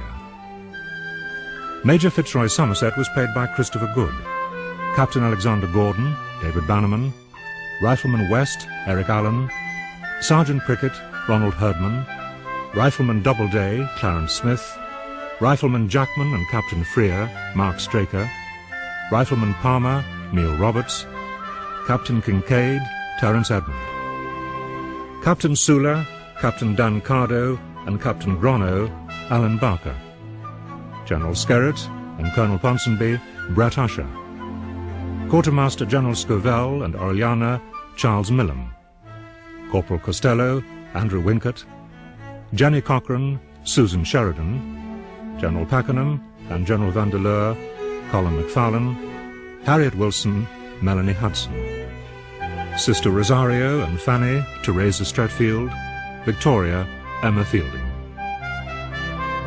The music was composed and conducted by Tom Eastwood and performed by Paul Archibald, Richard Bengerfield, Adrian Brett, Charles Dickey, Bill Worrell and Simon Weinberg.